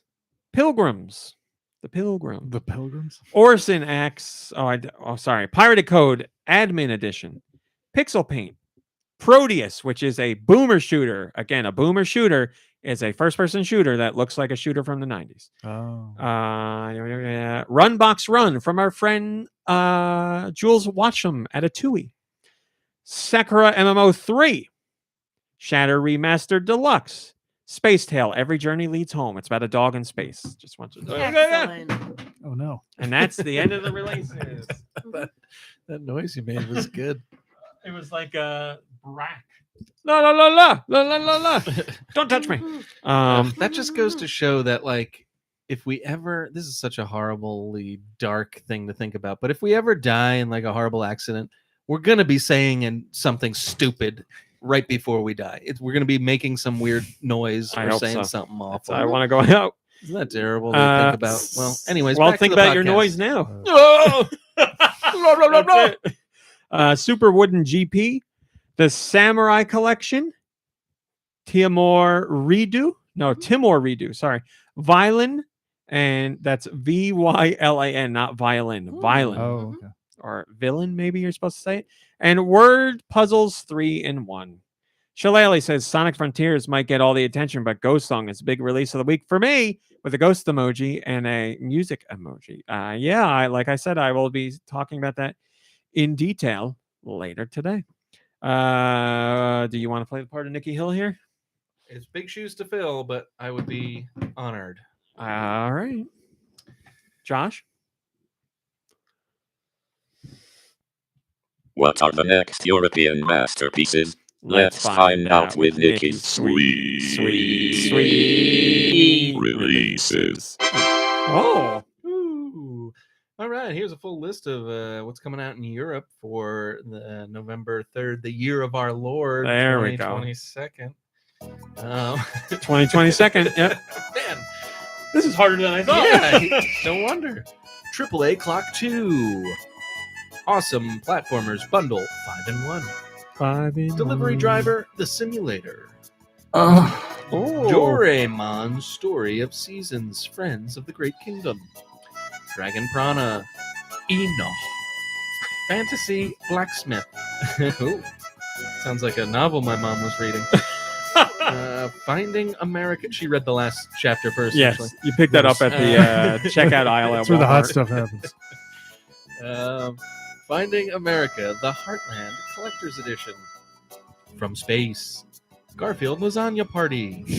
That's right. It's a mini multiplayer like party game. We're ready to party. I'm sorry. Oh my god! I hope you nice. brought lots of lasagna. I'm scared. Ghost I thought it was I'm Song. sick. Is that what he says? No, wait, that's what you thought. That's what I thought. Yeah. Sorry. Ghost Song. Godlike Burger. Godlike Burger. That's right. All right. Hat Up. Harvestella. Rat Hat Up. Now that I'd buy. Harvestella. Horsetails. Emerald Valley Ranch. How to Say Goodbye. By the way, let me jump in here. Mom Brain, unrequested.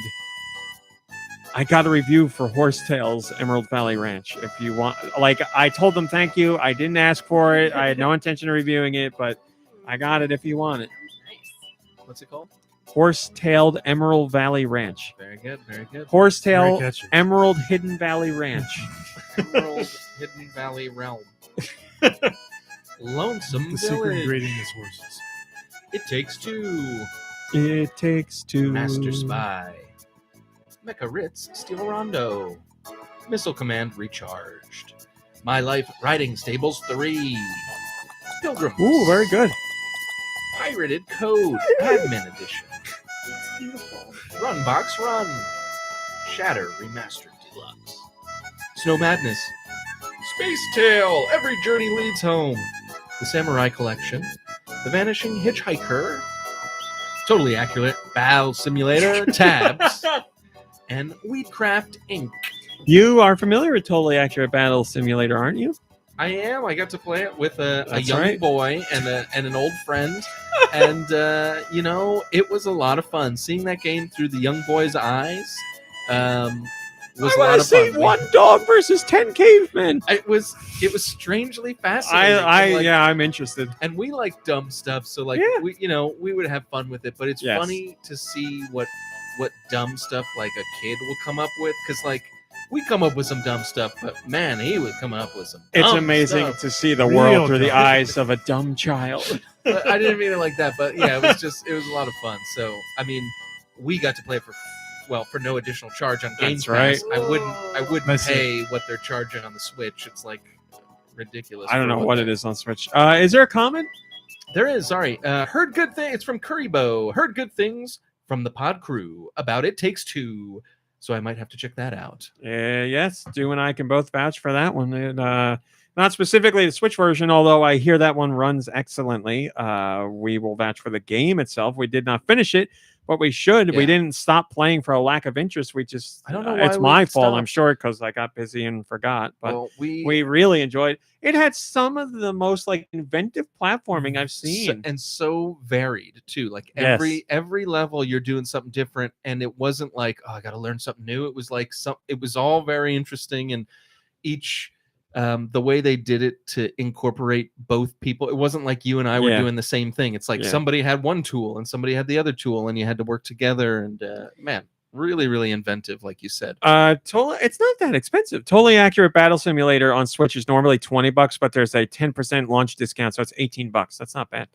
I thought it was gonna be like 30. So there you go, 20 at most if you miss out on the It's not sale. too bad, and it's fun to just goof around in there. I mean, some of the stuff you can do in there makes no sense, but it's really funny. Also, it seems like the developers really put their heart and soul into this Switch port. They delayed it to enhance the quality, and then they were very transparent. They put out a whole list of things to show what is different in the Switch version and what was tweaked. So that's what you want to see from developers. You want to see what they had to do and what they changed, not just like, yep, it's the same game, and you buy it and you're like, oh, this is very different. So there you go. Nintendo has announced their Black Friday deals, and of course they're trotting out the same old bundle, because why? Because everybody buys it. Their Black Friday deals actually start on November 20th. What's and the deal? The bundle is the same bundle they do every year. A Nintendo Switch, Neon Blue, Neon Red, with Mario Kart 8 Deluxe as a download, and 3 months of Switch Online.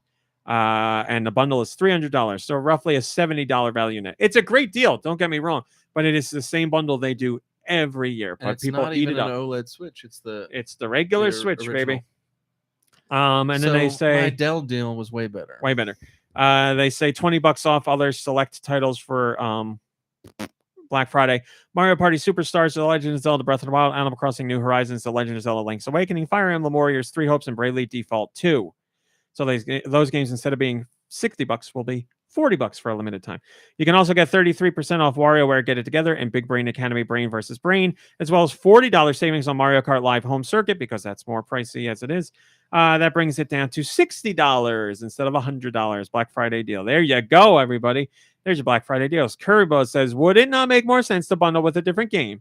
The way people will get the bundle and pick up Mario Kart 8 separately and end up spending more. Well, I would imagine people just find the deal of Mario Kart 8 Deluxe and a Switch too enticing to pass up, because Mario Kart 8 Deluxe is it's probably Nintendo's best long tail seller, and it continues to be in the top 10 software sales. So that's why they're doing that bundle, because they know people like that game, and if they see it with the Switch, they're like, oh man, it's the game's in there. Perfectly what Nintendo, I feel like, is all about, with coming together to play games together. Yep. I mean, obviously not every one of Nintendo's games is like that, but since the beginning of time, I feel like they've always tried to foster that, right down to putting like extra controller ports in the N64 and the GameCube and what have you. That was a game changer. Also, with the Mario Kart 8, whatever it is, Booster Course Pass, there's more DLC coming out, so there's even more tracks to play now, so it just makes even more sense. Here's something that breaks my heart. So Rare did Banjo-Kazooie back in the day, and Microsoft owns Rare and has for a long time now. But Rare today is not what Rare used to be. Most of the employees have left, and Rare does not do anything that Rare used to do as far as their game content goes. And if we see any Rare IP return, it's farmed out to another studio. So Rare exists in name only as far as I'm concerned. If you want Rare-style games from Rare developers or ex-Rare developers, you go to Playtonic. And Playtonic, as you know, did Yooka-Laylee. They've done one 3D platformer. They've done one 2D platformer. And they are making a sequel 3D platformer. Now, do you think they did Yooka-Laylee because they wanted it to be Banjo? Is that the deal? Or well, Playtonic's Andy Robinson went on Twitter to talk about Yooka-Laylee. Ooh. And he says, according to Robinson, Banjo-Kazooie were meant to be a part of Yooka-Laylee. But then that idea fell apart. Were they meant to be the playable characters? Were they meant to have a cameo? We don't know, because Yooka-Laylee. But then that idea fell apart. Were they meant to be the playable characters? Were they meant to have a cameo? We don't know, because Andy obviously cannot say. No. But he did on Twitter specifically say, let me read his tweet exactly. Someone tweeted him and says, "What's your favorite behind-the-scenes story from when you were at Platonics when Yooka-Laylee was in development?" He says, when Banjo-Kazooie was going to be in it and then weren't. And that's all that he said. Man. And yes, he did confirm this was true. This was not him joking. They were at some point supposed to be a part of the game. And again, we don't know if they were going to be the main characters. Because it's very easy to imagine that where they were going to do a new Banjo-Kazooie and then for whatever reason, Microsoft was like, nope. And then they're like, all right, a chameleon and a bat. There we go. And then you keep the same game. So who knows? So we probably won't know more than that. But boy, is that sad because what has happened makes me so mad. Look at Nintendo went to Microsoft to be like, can we put Banjo-Kazooie in Smash Brothers? And Microsoft was pretty much like, yeah, of course, that'd be great. I don't think people really care about them anymore. And then they came out and it was revealed and it was a huge deal. And Microsoft was like, wow, look at People who these actually care. look at these people care about this. We didn't even know what these characters were called. And then I would hope somebody at Microsoft Microsoft was like, well, we should make a new game. Microsoft was like, no, we're not doing that. Leave them wanting more, people. Okay. They need another 20 years and then we hit them with nuts and bolts too. Link the Viking says that would be a nice cameo, but maybe bittersweet considering people long for a new Banjo-Kazooie game. I'll take a cameo in a 3D platformer. I'll take a cameo. It'd be nice to know. I mean, I don't play the game, so who knows what I am thinking, but it'd be nice to know that they were part of the same universe. I think just knowing that would be a little bit of a... There's something about Banjo-Kazooie, a game that I've never really played, that I feel nostalgic for those two characters, and I don't know why, because I don't really know anything about I mean, I know about the game and stuff. I just never played it, and I think it's just how strongly you feel about it, RMC. For years, I would tease you, up until probably about a couple months ago, even, and I don't know. Over all that time, I've come to feel a connection somehow to those two characters. So I feel for you, man, and all fans of the series. Yeah, well, first off, thank you. I appreciate that. Second, yes, we're hurting because, I really do like and appreciate Microsoft. I appreciate the way they handle themselves in the game industry. I am personally not a fan of Game Pass, but business-wise, it makes sense. I respect how Microsoft treats gamers and other companies. I respect them working with Nintendo. I really like Microsoft. I really do. But I do not understand why they bought Rare. Because they took Rare and made them... Like, they put out Grab by the Ghoulies, which was going to come out for the GameCube. And I liked that game. That was fine. But then after that, what we get? We got Cameo, which is a Rare game. And I liked Cameo. That was fun. We got Nuts and Bolts, which... we don't need to talk about it anymore. And then Microsoft was just like, all right, well, now you're not Rare anymore, and you're just not going to do anything Rare would ever do anymore. You're just some developers that make games for us. And it's crazy to me because Microsoft doesn't have a lot of IP, and they're scrambling to buy companies to make IP theirs. But I'm like, you have Rare, like Killer Instinct and Banjo-Kazooie, and Jet Force Gemini, and what else? Blast Corps. Like, there's other franchises that Rare had under their belt that you're not doing anything with. And yes, I know there was a Killer Instinct made by somebody else, but what I'm saying is, like, you bought the company, you got the IP. Why not put them to use more? Battletoads. I know they just put out a new Battletoads, but that was again farmed out to another company. I liked that Battletoads. It was fine. It was enjoyable. I liked it. And to tell you the truth, I thought the animated sections, like the cutscenes, the cartoon parts, were good. I was like, this should be its own cartoon. This was enjoyable, but I'm not a business guy. What do I know? What do I know? You know what you like. Look at me, I'm a business guy. You need. Speaking of Microsoft, wow, look at this segue. Can I get a drum roll, please? Oh, angry about it. She's angry, people. Kind of moved around, The Switch has outsold the Xbox One in the UK. Wish we had like the finally something like British. I don't know, just a little sting like that, or something, or like a cheerio or pip pip. How about this? It's what English bird is that? Shazwazzer. Yeah. The Switch has outsold the Xbox One in the UK. I would love to tell you numbers here, numbers, but I don't have any because they weren't said. But this is from Christopher Dring, who heads up game industry and does the sales data. He says the Switch has officially outsold the Xbox One in the UK. Obviously, the Xbox One not as popular. You know, poor Microsoft, man. Xbox One sold well enough to warrant the Xbox 360. Xbox 360 killed it. By the end of that generation, it was, the PS3 and the Xbox 360 were neck and neck with each other. Then Xbox One came out, and Mike, I don't know, people just decided they wanted PS4 over Xbox One, and Xbox One, it sold well. Like, it didn't sell poorly, but it was a step down from the 360 in a big way. I mean, they were trying to do more than just gaming, and that scared people. I guess. Connect and but Connect was 360.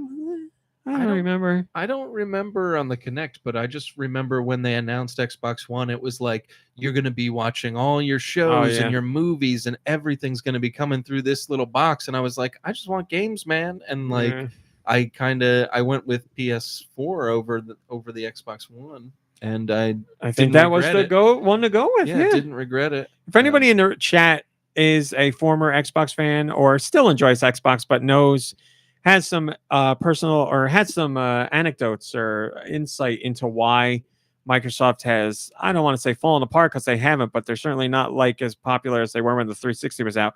What happened? Tell me why you think they fell apart, because I'm gonna read your comments. So there you go. Switch out did it, and the next one the Switch is going to tackle is the PS3 in the UK. And as I always say, and it is a bit of a broken record now, UK is Sony territory, so we'll see if the Switch outsells it. Currybo says, I'm a little surprised. I didn't think the Xbox One was that popular. Good job, Switch. That's right. UK is big on like what we would call, if you're being stupid, hardcore games. So Xbox and PlayStation. Call of Duty, bro. So yeah, that's what you expect. But then you get your hit systems. Call of Duty, bro. You get your hit systems over there from Nintendo, like the Wii and the hardcore Switch. gamer.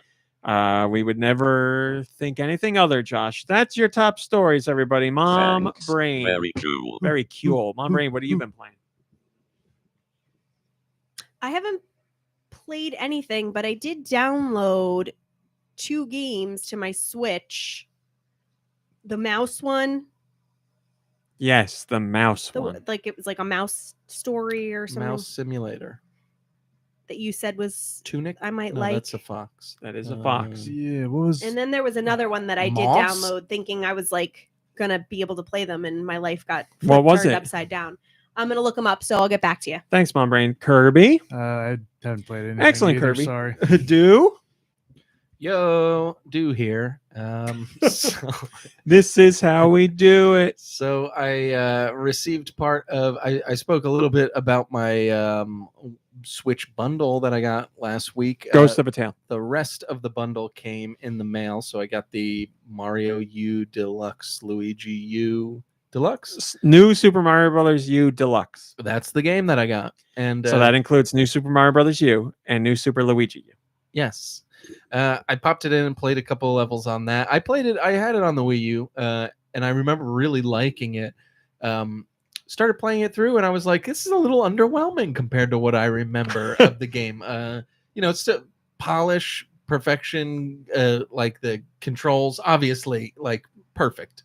The little dances that they do to the song, like all that stuff, so perfect. But yeah, I don't know. Maybe I just The new Super Mario Brothers series, when it launched on the DS, was great, and then having it on the Wii was great as well.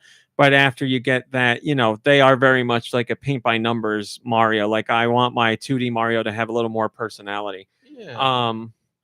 Which is why I really like New Super Luigi U, because that gives you something different. Like that's you get a lot more challenge from that, which I appreciate. So yeah, between those two, New Super Luigi U is the fun one for me. Well, I also, what's the one that came out with Bowser's Fury, the 3D world or whatever? Yes, That's a game. That to me is so much fun. So I think it maybe it was just jarring. Maybe I was thinking more of the 3D world. But anyways, obviously going to keep playing that game. I started up upon your recommendation. I mean, I was going to do it anyway, but I started up Plague Tale 1 second. I just want to say this before it disappears.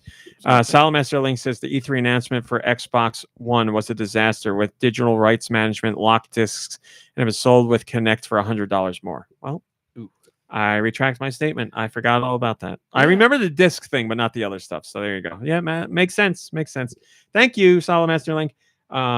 Yeah, and it was weird because like the Xbox 360 killed it, and I think they were riding a high, and they were like, we could take it to the next level, and it just wasn't the time. Yeah.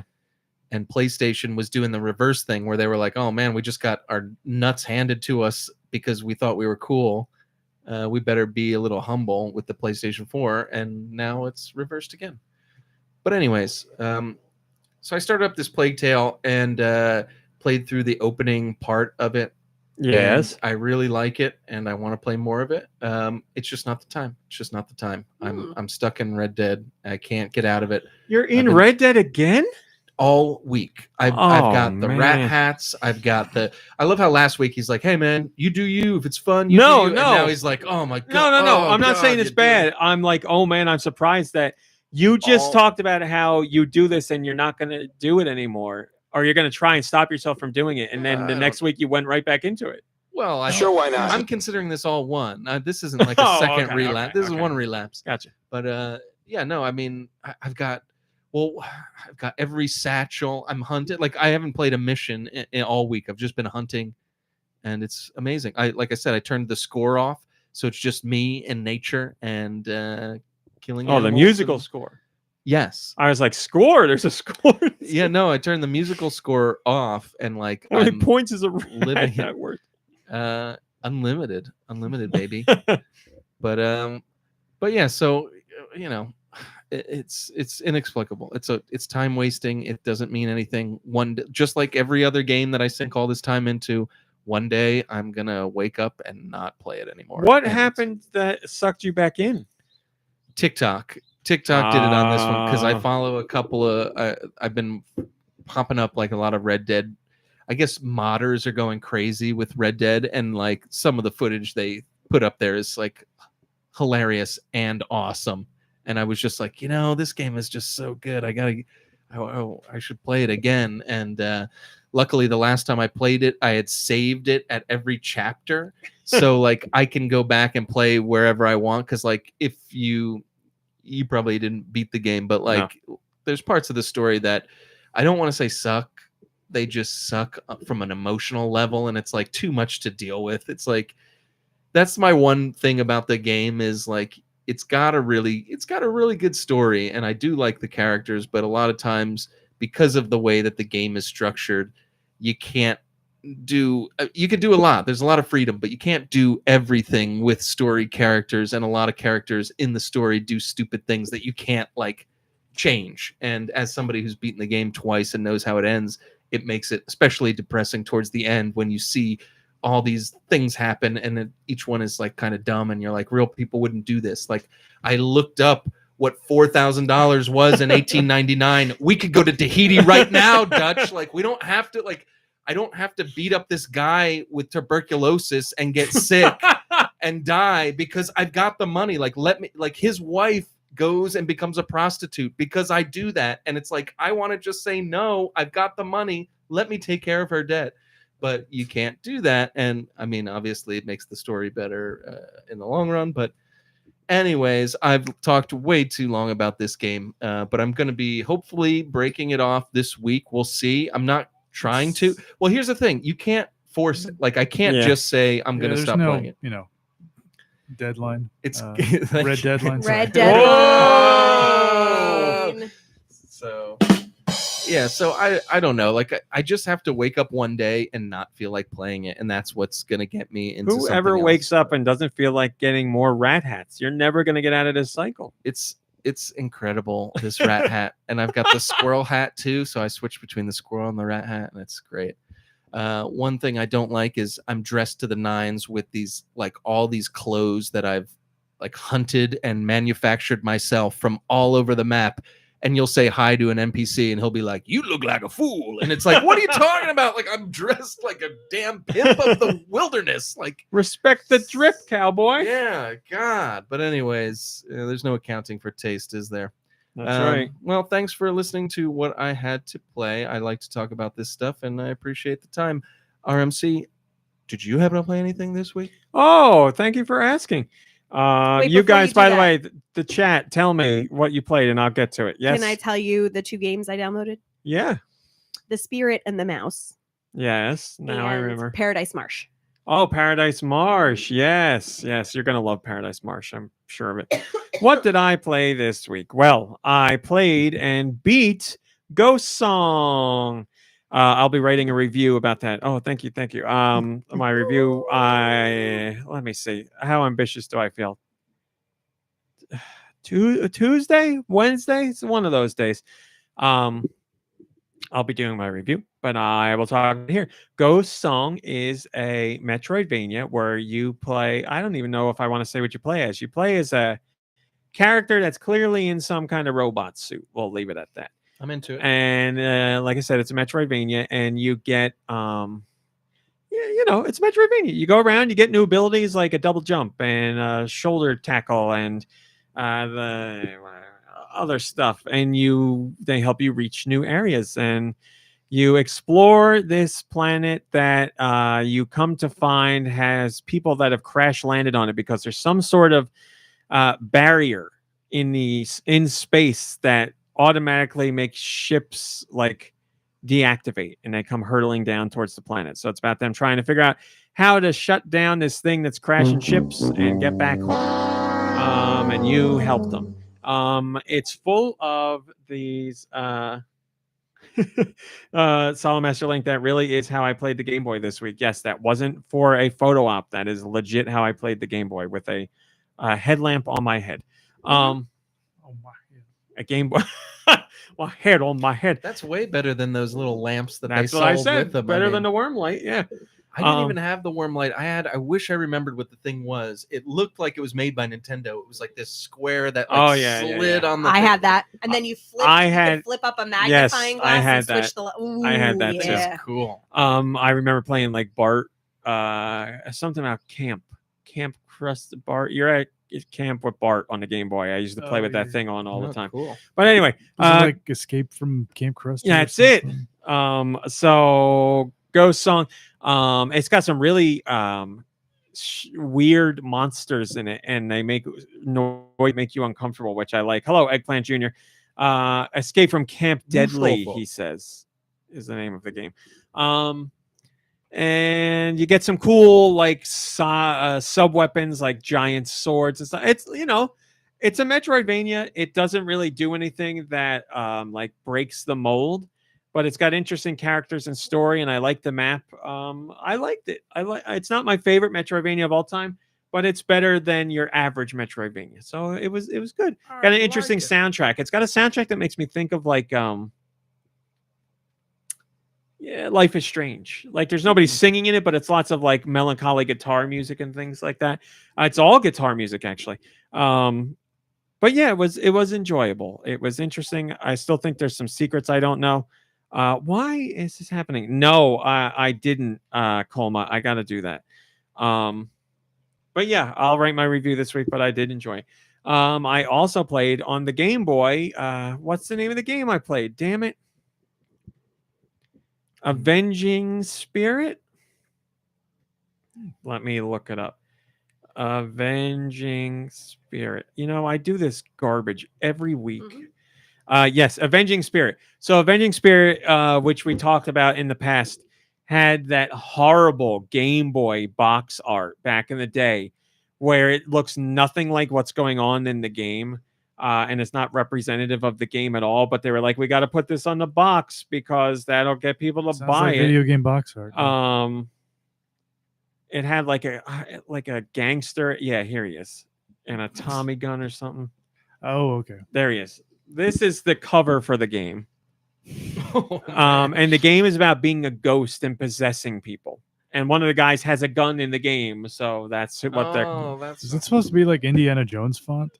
Sure. I don't know. Yeah, look at that. What a rip. But I would when have definitely fallen for that as a kid. I remembered seeing this as a kid, and I was like, this cover doesn't look good at all. So I never played the game. If I knew it was about a ghost where you took over people, I'd be all about it. So now I'm playing it for the first time because Enix put out a new physical copy of the game. So it has a brand new box, and the box has the ghost on it, and it has a cover that makes sense.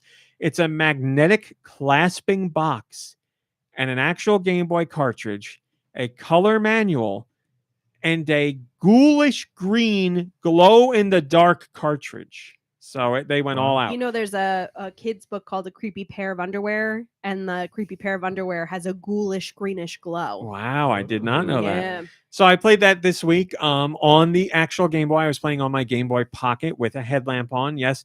It's fun. You go around, and every enemy you see, you can possess, and then you get their abilities.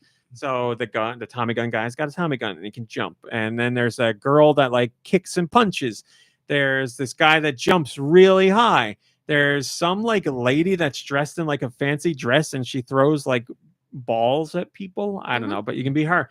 But the your humans that you've possessed can only take so many hits, and then they die. And you as a ghost can only survive for so long based on the amount of energy you have.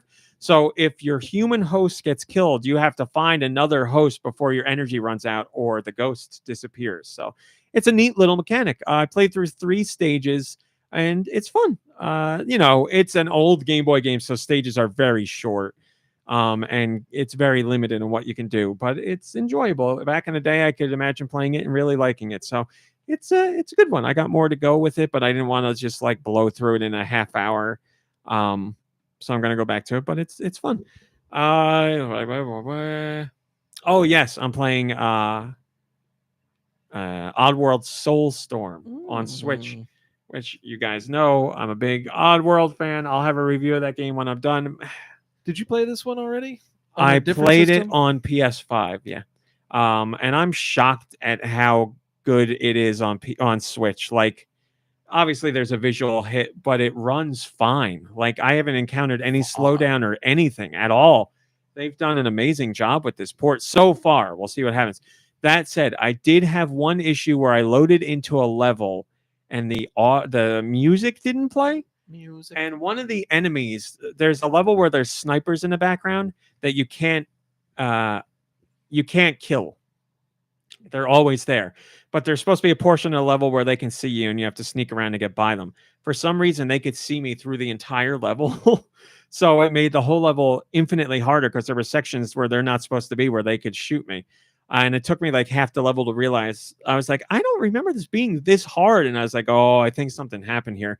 But I made it through the level, and then the next level was fine. So some sort of weird hiccup in there, but I'm sure that could be fixed with an update. Thank you. I just got finished with the stage where you are, there's all these Mudokons. I think you're supposed to say Mudokons. All these Mudokons who are sick, and you have to make them medicine to heal them, and then get them on a train to get them out of a level. So I just finished that. I'm sorry, what do you have to get them on? A cargo transport. That's what you have to get them on. Yep.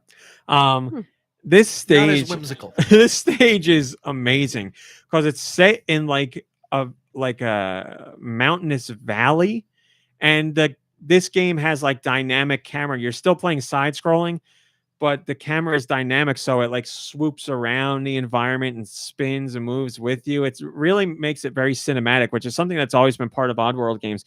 But just this like depot that's set down in this valley with all these mountains around you, and there's like cliffs with little buildings on them that you actually get to go to. Like, just the whole way it's woven together feels really awesome. I really like the layout of this stage. And I was thinking, when I get to this stage, this is going to run like crap because I imagined it not running well on Switch, but I had no issues at all. So they've done a really good job with this port so far. We'll see what happens as it goes on. But as I said, back in the day, when it was coming out for PS5 and the developers were like, it uses the power of the PS5 to blow. And I was like, no, it doesn't. It's not gonna. Like, everybody's saying this stuff and it doesn't. Yeah. So now it's on Switch. They say that about everything. So are really you enjoying it. Are you just because Oddworld's a different type of game where you could replay it, but like, you're not really a replayer. So are you just playing this because it's on the Switch? You want to see how it goes? Well, I got to review it, but okay. Also I'm going this time to save every Mudokon. I am not letting one die. Nice. Good for you. That's frustrating. So I've saved. Well, yeah, because there's portions of levels, especially in the beginning, where literally hundreds of them are trying to escape, and the bad guys, the Sligs, come out.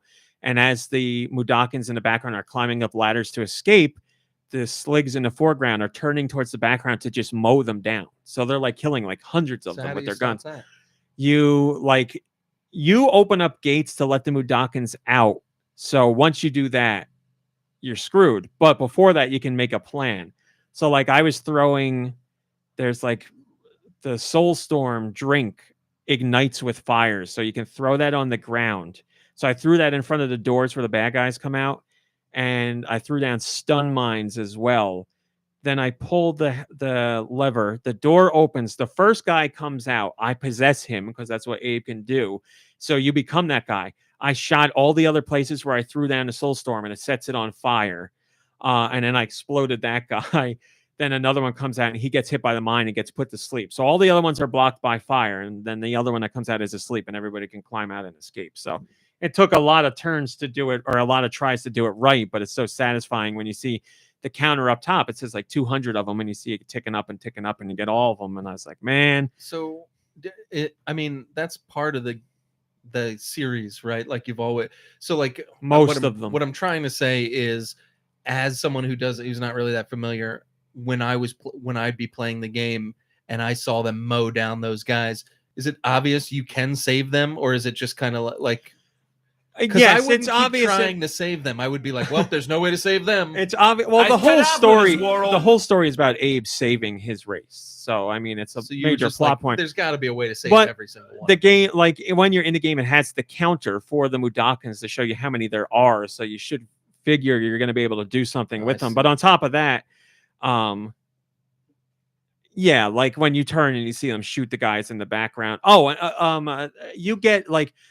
Oddworld games give you a different ending based on how many you save. Oh, okay. So I want to get the best ending this time. Save them all. But back in the original Oddworld games, it was like, wow, I got 6 Mudokons at once, and here it's like literally hundreds, like 200 at a time. So it's managing a lot more this time around. But man, the stuff that they say to each other is so funny. That's how Oddworld has always been. Like, and there's always been lots of fart jokes, which I'm down with. But like when you possess some of the Sligs, and then, as you possess them, they'll say something like, "Oh, I feel pretty weird," and then you take them over, and then you move around. But then you can either just unpossess them, or you can explode them and kill them. And one said something last night that I'd never heard.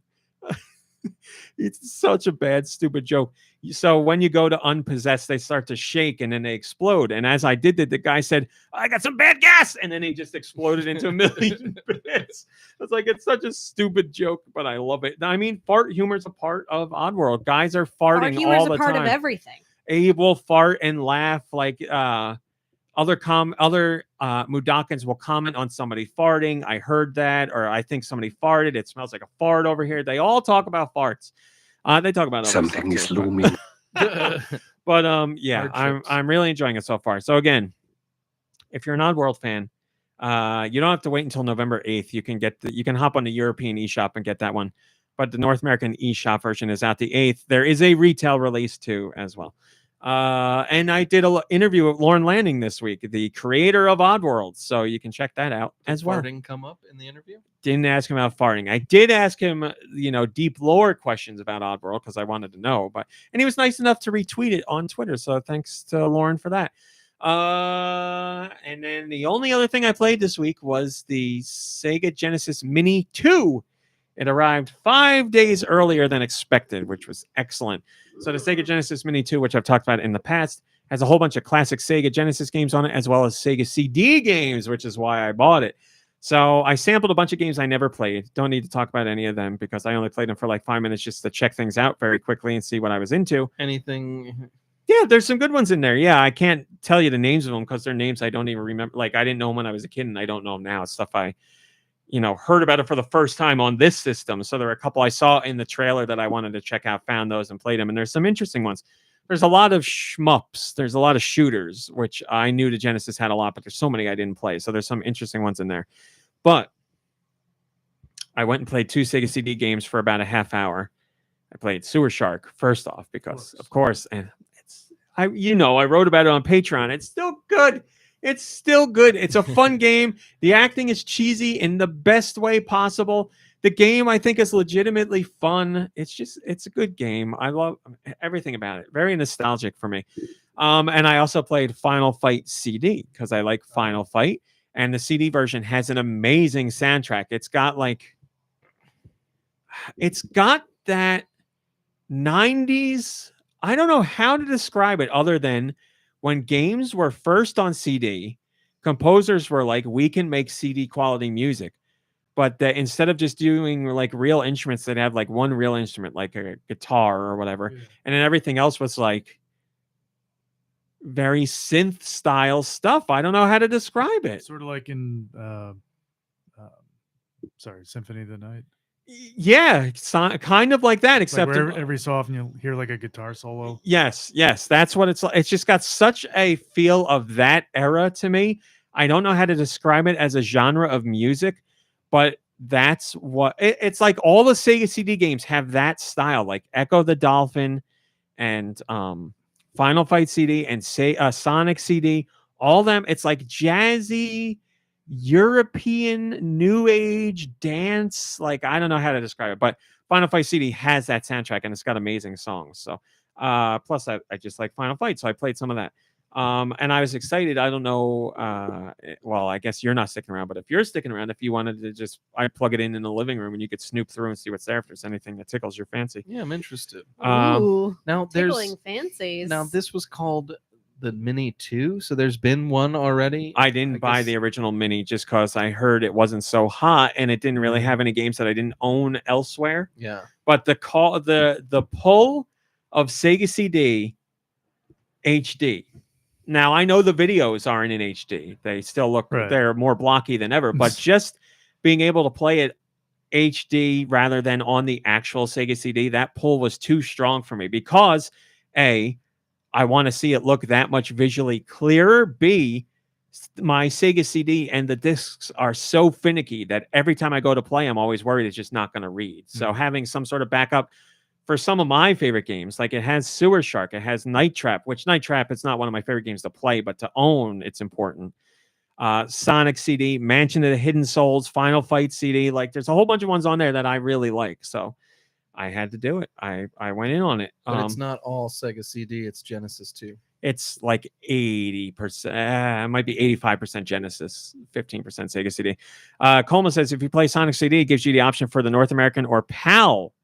And PAL runs at 50 hertz. If you change the language to Japanese, it changes to North America and Japan. And the Japanese version runs at 60 hertz. But snapshot saves are shared between PAL and Japan versions. If anyone was going to know all this stuff, it's Colma, without a doubt. Colma, does it have the Japanese and North American soundtracks, or is it just the North American soundtrack? I love them both, but I'm partial to the North American soundtrack. Spencer Nielsen, baby. All right, that's it. That's all that stuff. All three have their own proper soundtrack. Well, there you go. Sega went all out. We got questions. Send your questions to goninpod@gmail.com. Where? Goninpod@gmail.com. They can be about video games, Nintendo. Nope, Nintendo. What? Nintendo. Where? They can be about Nintendo, video games in general, or whatever the hell you want. Gecko Kitsune says, which is scarier? The angry sun from Super Mario Brothers 3 or the Phantom masks from Super Mario Brothers 2? Phantom mask, definitely for me. Yeah, I'm going to agree with that. I hated seeing that mask and that key and just knowing what was in store for you. But you just throw the key. That's why I'm going Sun. That's why I'm going Sun, because with the Phantom, you just throw the key and it doesn't bother you. With the Sun, he's coming after your ass no matter what. Yeah, but the mask is a mask. The mask is a mask. So from on brain, I understand. Yes. But listen, the Phantom has something you can do to stop it. The Sun, you got to go to the end of the level and that's it. Yeah. So I'm going Sun. Yeah. I don't know why. But the mask is scary. The mask is scary. The way it swoops around. Yeah. No, the mask feels unpredictable, even though it's totally predictable. But it like the way it comes out from the side of the screen wherever you are, and you're digging through the dirt and all that stuff. But alternate list says the mask haunts you in your nightmares. Colma says the sun you can easily jump over. So everybody's going mask here. Eggplant Jr. says you can kill the sun with a Koopa shell. Very true. I wish I knew this stuff when I was a kid. Like I could not avoid that sun for the life of me. Sorry, I just couldn't. Well, he can be avoided, but his movement pattern is a bit unique. He's got a little bit of a weirdness to the way he moves. Well, I couldn't, as a child, I couldn't not move forward in a platformer game. Like I couldn't just stop. And with the sun, when you're moving forward, it messes with you. You kind of have to. Yeah. He moves weird compared to there's the sun right there from Colma. You got it. There's your definitive answer. Everybody says mask. I say sun. Black hole sun. We have a Patreon question, Mom Brain. Did you know that you could join the GoNintendo Patreon for $1? For $1, as Billy says. Kyle spent $1, and $1 a month, by the way. He asked a question. What is something, whether... Oh, by the way, I don't read these questions in advance because I'm excited for them. I like to hear them as we go. We don't know what's coming. Yeah, so you can curse. What is something, whether it be music, game, concert, pop-up store, or whatever, that you would want Nintendo to try their hand at? I would like to see an official Nintendo arcade that has every generation of Nintendo consoles and arcade games at Universal's new Super Nintendo World, or a music festival where every band can only play Wario music while dressed as Wario and must eat chili dogs between sets. That idea for Universal is great, having like a Nintendo arcade as part of Super Nintendo World. I really like that. Makes a ton of sense. Yeah, that's an awesome idea. I was with your concert idea, not just all Wario though. I would love if there was a more traditional like annual touring Nintendo concert. That would be amazing. Yeah, I was just about to say it'd be cool to trot Miyamoto around the country and have him like do Q&As like with real people and like just chat and like talk about old tables that he upended and stuff. That'd be fun. How much he misses smoking cigarettes. I know there's been Zelda concerts, but just something where you could hear like a variety of Nintendo music, that would be awesome. I would love to go to something like that. It's tough to say pop-up shop because they have their Nintendo NY, and I know that's only one location. It would be nice if they had others. So pop-up shops would certainly be nice. Yeah, I don't know. They'd have to be tied around special events for them to do it in North America. And I mean, yeah, pop-up shop is cool, and I wouldn't be against it. But also, there's so many ways to find like really cool stuff on like Etsy and all that like. Well, Nintendo's not really into that kind of stuff. But I'm saying, like, I wouldn't travel really far to get to a pop-up shop, knowing that I could get cool stuff all over the place. How to a Nintendo restaurant? That's what I was thinking, a restaurant. Mm-hmm. Where you eat, I don't know, trying to think of food. Koopa burgers. There's what about food that's in Nintendo games? That like Kirby's got food. Give me a Maximo tomato. A mushroom pizza. In a Nintendo game. No, but I mean like the Goombas sliced up on a pizza. Oh my God, you're horrible. You got to get the Goomba. Sort of like those weird things on the boardwalk where there's like oysters and you have to shuck the pearls out yourself. Give me some Lon Lon milk. Yeah.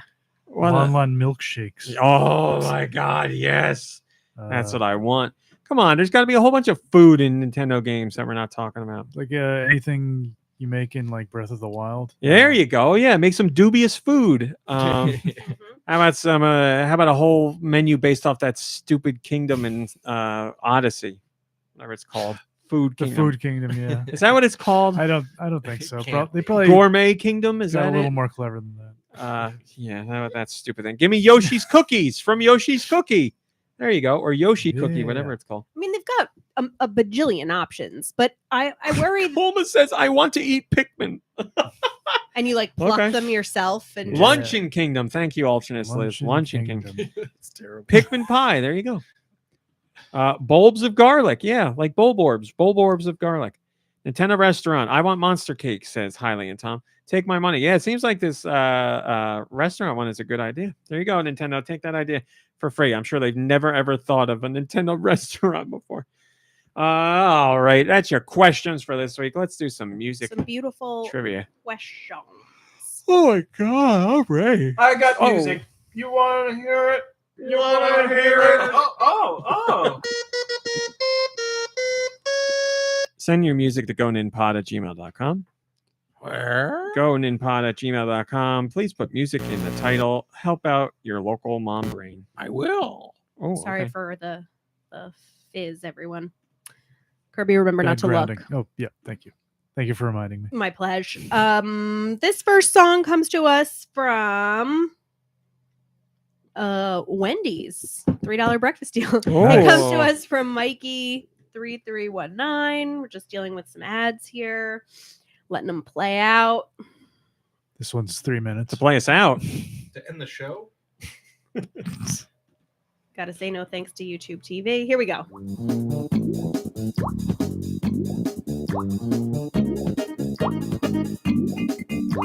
Got something about water or goop.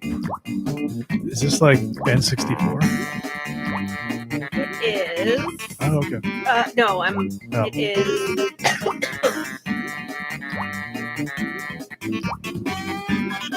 Oh, yeah. Why not? Clown related. It is on the 64. Oh, okay. Man, it's not bad for N64. So what is this? And it's Buck Bumble. No. Conker's bad for No, but it is a rare game. Oh, okay. What rare game is this that I don't know? This should be easy enough to guess. Jeff Force Gemini. No.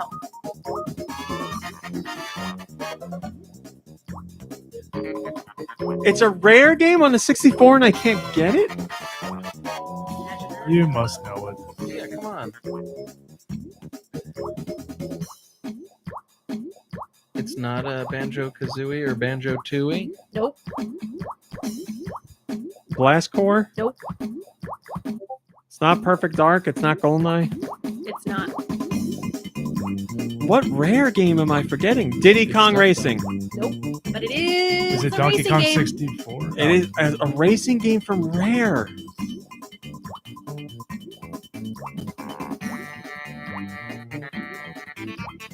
Man, I'm into it. Why is this so difficult? Why can't I think of this? What other racing games did Rare do on the 64? With some sort of clown theme. Circus theme, yeah. I'm sorry, what? This is a franchise? This is embarrassing. It's licensed. It's licensed. Okay. What licensed racing game did Like Micro Machines? They didn't do that, did they? It is not. This is definitely NASCAR something. Go ahead, I don't know. Jeez. Mickey's Speedway USA. Oh, It's okay. over, Johnny.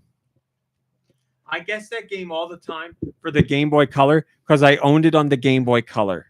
I never, You're and I forgiven. forgot Rare did it. Oh, that hurts. I'm so That hurts a sorry. lot. It hurts. Never played the That 64 hurt big version. time. I'm so sorry. It's I'm fed up with this wild. So the next little jam comes to us from our friend Spaniel.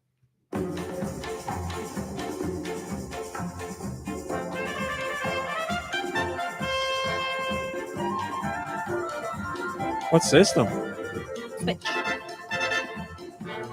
Wow. This isn't Live Alive. This is it? great. Live Alive. It's not Live Alive. I was gonna guess it's Square Enix something. Dragon Quest. It is. There we go. 11. Yeah.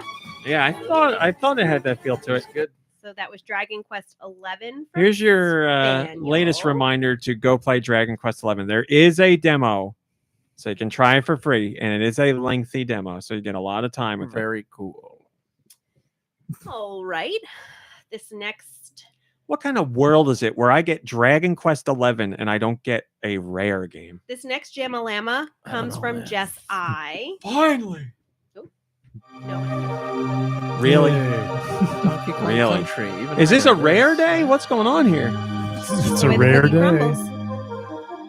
Do you want me to let it Not go? just one of the best game songs ever. He said Donkey Kong Country already. I know, but I mean, do you Oh. want me to leave it? Sure. Not just one of the best game songs ever. One of the best songs ever. It's very relaxing. Do you know the name of the song? Yeah, I do. Next. I love that TikTok where it's like, I got a game about a monkey that rides on a swordfish. You got some music for it? And it's like, let me create the most transcendent piece of aquatic ambience. Is Yes, aquatic ambiance. Ambience. You got it. All right, so Jess I sent us that. Now, aquatic ambience is the Ambience. standout song of Donkey Kong Country. Now, Donkey Kong Country 2, the standout song there is The one that Diddy does when he finishes a level. it's something. It's the one where you got the parrot. Scramble, Sticker Brush Symphony. Oh yeah, that one Sounds right. great. That's yeah. That's a great song. Sticker Brush Symphony is amazing. Here comes one from Ask Me. It's Metroid. It is. Sounds like the GBA to me. So it's Zero Mission or Metroid Fusion. It's Fusion. There you go. On the GBA. No, that Game Boy sounds like it's playing like Little in a crunchy. hallway through a tin can.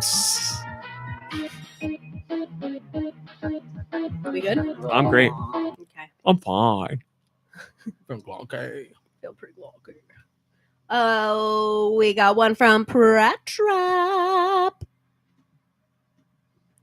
Hold that thought. Let's just make sure we're ad free. Here we go. I know this. It's a nice little farty sound. This is isn't it? recent, isn't it? I mean, yes and no. What system originally? 64. So I must have been playing it on Switch Online. Yeah, Wave Race or Nope. the other one, Sky Wings, Pilot Wings. Is this first party? Yeah. It is? Pokemon Snap? Yeah. Hey, there we go. Great Nice. job. It is Pokemon. I got it. I Snap. got it. Yeah, I knew it because I was playing it. Great job. Okay. One more. And then I have a special request after that. One more. Okay. Just let me listen one more time. This one is from our friend Storabus. Storbus Corbin. Yes. Who says, "Hi, here's some more Corbin lovely Benson. music for your lovely podcast." Hello, Mario.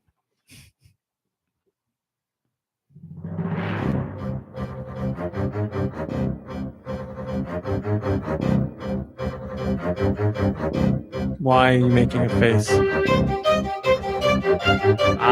This is that spot. It could be 64. But I think it's too high quality. The world may never know. It's 64. Okay. Nightmare Creatures. No. What's going on? Is this a rare game as It well? is. What the heck's going Okay, on? we can do this. Rarely have we seen a podcast. Oh! Let me turn it down a little bit. Jet Force Gemini. No. Here we go again. I Mickey can't. Speedway. I can't miss two. Banjo-Kazooie. No. Banjo-Tooie. Did Donkey Kong? No. GoldenEye. Diddy Kong? No. Perfect Dark. Nope. Is this another licensed game? Conquer 2. Conker's Oh, Bad Conquer. Fur Day. Yeah. Well done. Thanks for saying Conquer How 2. funny is that? Is The there a game second that one? never existed. It Yeah. didn't exist. Nope. We That's got one and embarrassing. done with Conquer. You know what we did get on the literal system that came out after? A remake. It's true. Conquer's Live and Reloaded Oh, nice. I bet on it the looks real original nice. Xbox. It actually did. Like, it was one of the very last Xbox games, and it looked like surprisingly good. But Hmm. I get the joke. Yes. Remake looks nice. That's the only reason we play games, because they look nice.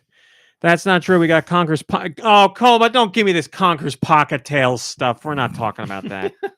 You're better than that, Cole.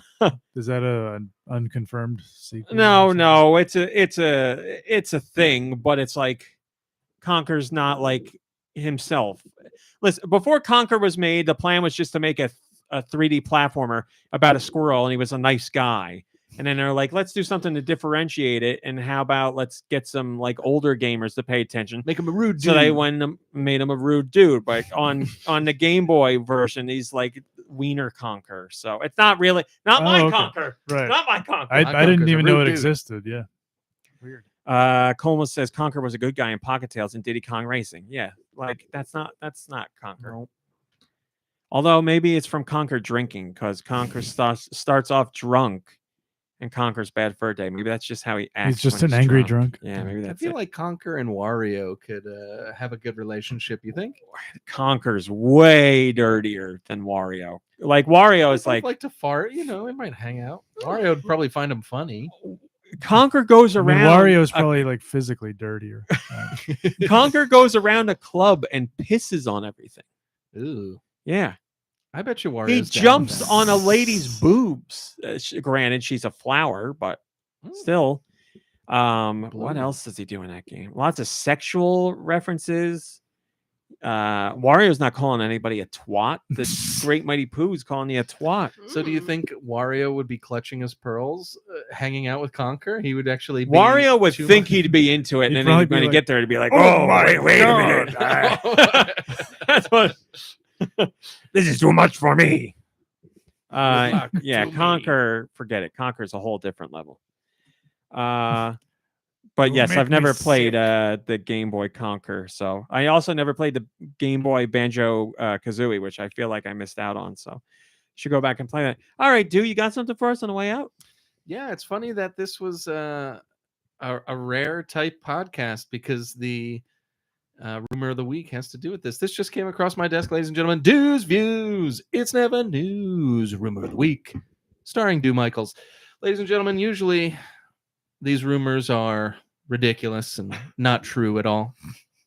This one's different. This one's actually true, according to my source. There she is. So hold on, let me read this real quick. Let me show you this real quick. That's the lady I was talking about. Oh my goodness! Yeah, I don't look at those stamens. Yeah, I don't know. Well, you can't make that kind of game today, can you? I guess you could. Like, it's just big boobs. I thought you said he jumps on the boobs. He does. I mean, there's no nipples. Okay. No nipples. Yeah, you're good. As long as there's no nips. Mario learned that lesson the hard way. That's right. The hard nip way. So, ladies and gentlemen, we just found out some interesting stuff of when Microsoft acquired Rare. They originally acquired them thinking they didn't realize it was a company. They thought that it was just the frequency at which they make their loved games.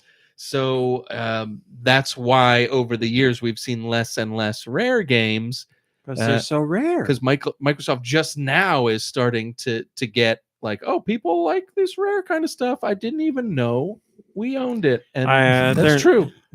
I mean, I don't believe that they're going to start making games, but I believe your rumors, so I'll trust you over their history. Thank you very much. Yeah. So, ladies and gentlemen, keep an ear out for the Conker. There's going to be new Conker. Wait, no, sorry. Keep an ear, and you know what? Keep an ear out for what I have to say. Exactly what you said. Keep an ear out for the new Conker. You heard it here first, people. All right, everybody. That part of the rumors not confirmed. That's all we got for you. Thanks once again for hanging out with us. We hope we make your ride to work or school or just your day or night in general a little bit better. Thanks for watching. Thanks for listening. We'll see you next week. Goodbye, everybody. Goodbye. Goodbye, everybody. Goodbye. All right, after show. I need a moon pie. What do we got? Oh, I am starving. I don't know why. Like, don't get me wrong. I'm hungry every day. But today, I'm like really, you know what it was? I think it might be because it was hotter than usual today. I went for the walk.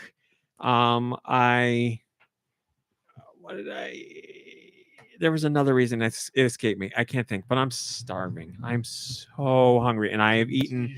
All I did was eat that one moon pie to start my day with. So the 100-calorie moon pie, and that's it. I can't argue with that. It's an amazing way to start the day. It just sounds funny to hear that. Like, It's the rule of my grandmother, and she's still alive, and she's, I think, 408. She would every day start with something sweet. She's like, you have to have a sweet treat at the start of the day. So she'd have like a cup of tea with like 4 sugars in it and like an oatmeal cream pie or a Nice. honey bun oh man. every day. And It's all she, down by the that- way, downhill from there. That day can't get any better. is probably the sweetest person Yes. alive. Oh, I get it. Wonderful. Yeah. And And you'd go whenever to her house, we would go and there there- would just be piles of like cakes. and she was Like snack skinny. cakes. She was not like an 800-pound woman. She Yeah. was like, just a nice I'd say your little regular grandma, old little grandma. Yeah, but every day. And they were always stacked above the microwave, like the boxes of honey buns and oatmeal cream pies. And you'd walk in there and just be like, yes. So whenever you went to Yes. visit, you'd go have one of those. Yeah, but if you stayed over, that's what you would have the next morning.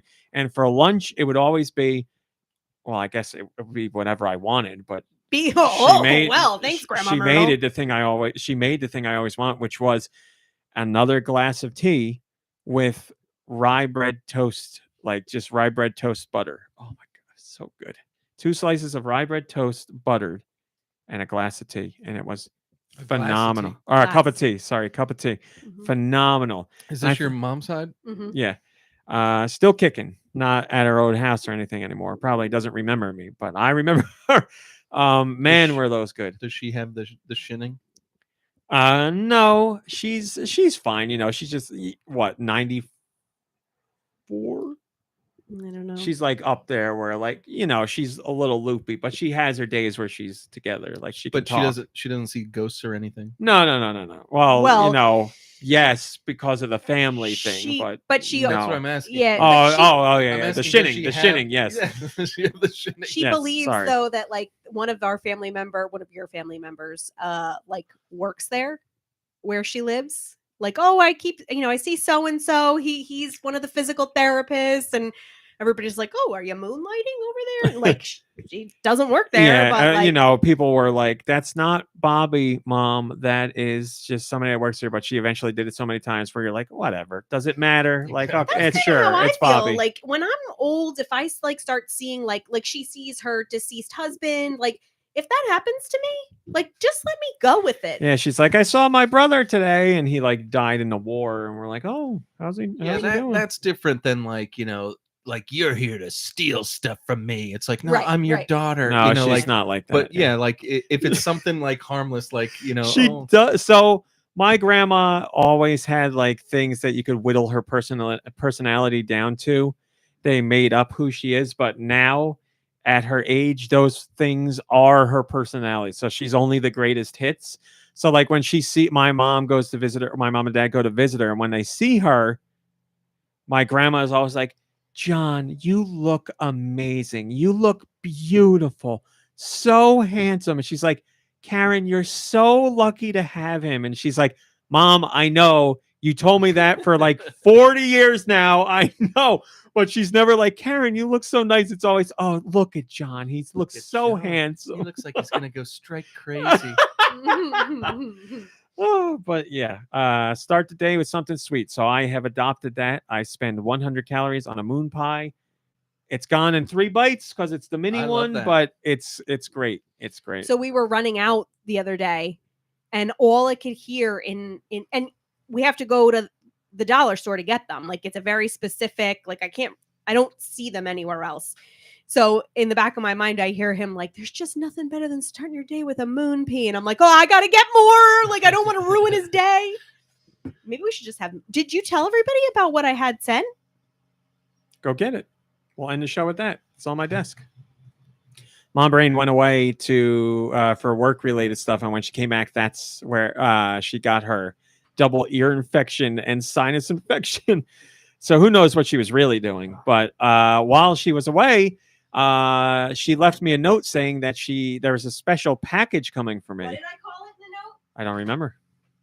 A Prezi. A Prezi, and here it is. She got me a Prezi From the official store. from the Moon Pie store that says "I love you" to the Moon Pie and back, and it had 4 mini chocolate moon pies in it. And the sticker on it says "Best by March 22nd, 2023," and I said, "Oh, that won't be a problem." So they've been long gone, but Dude just had himself a moon pie right now, right? You ate that right now? I did. I left that What there a for you delight. from last What a week. I was delight. like, you know what? I'm not going to clean that up. I'm going to leave it right there. Thank you. It came in handy. I figured. Moon pies are great. That's what this podcast is all about. All right, guys. Thanks for watching and listening. I hope you're having a great weekend. Play some games, have some fun, hang out with friends and family, rest, relax. You deserve it. And as always, we'll see you here next week. So goodbye, everybody. Goodbye. Goodbye. Goodbye. To play us out.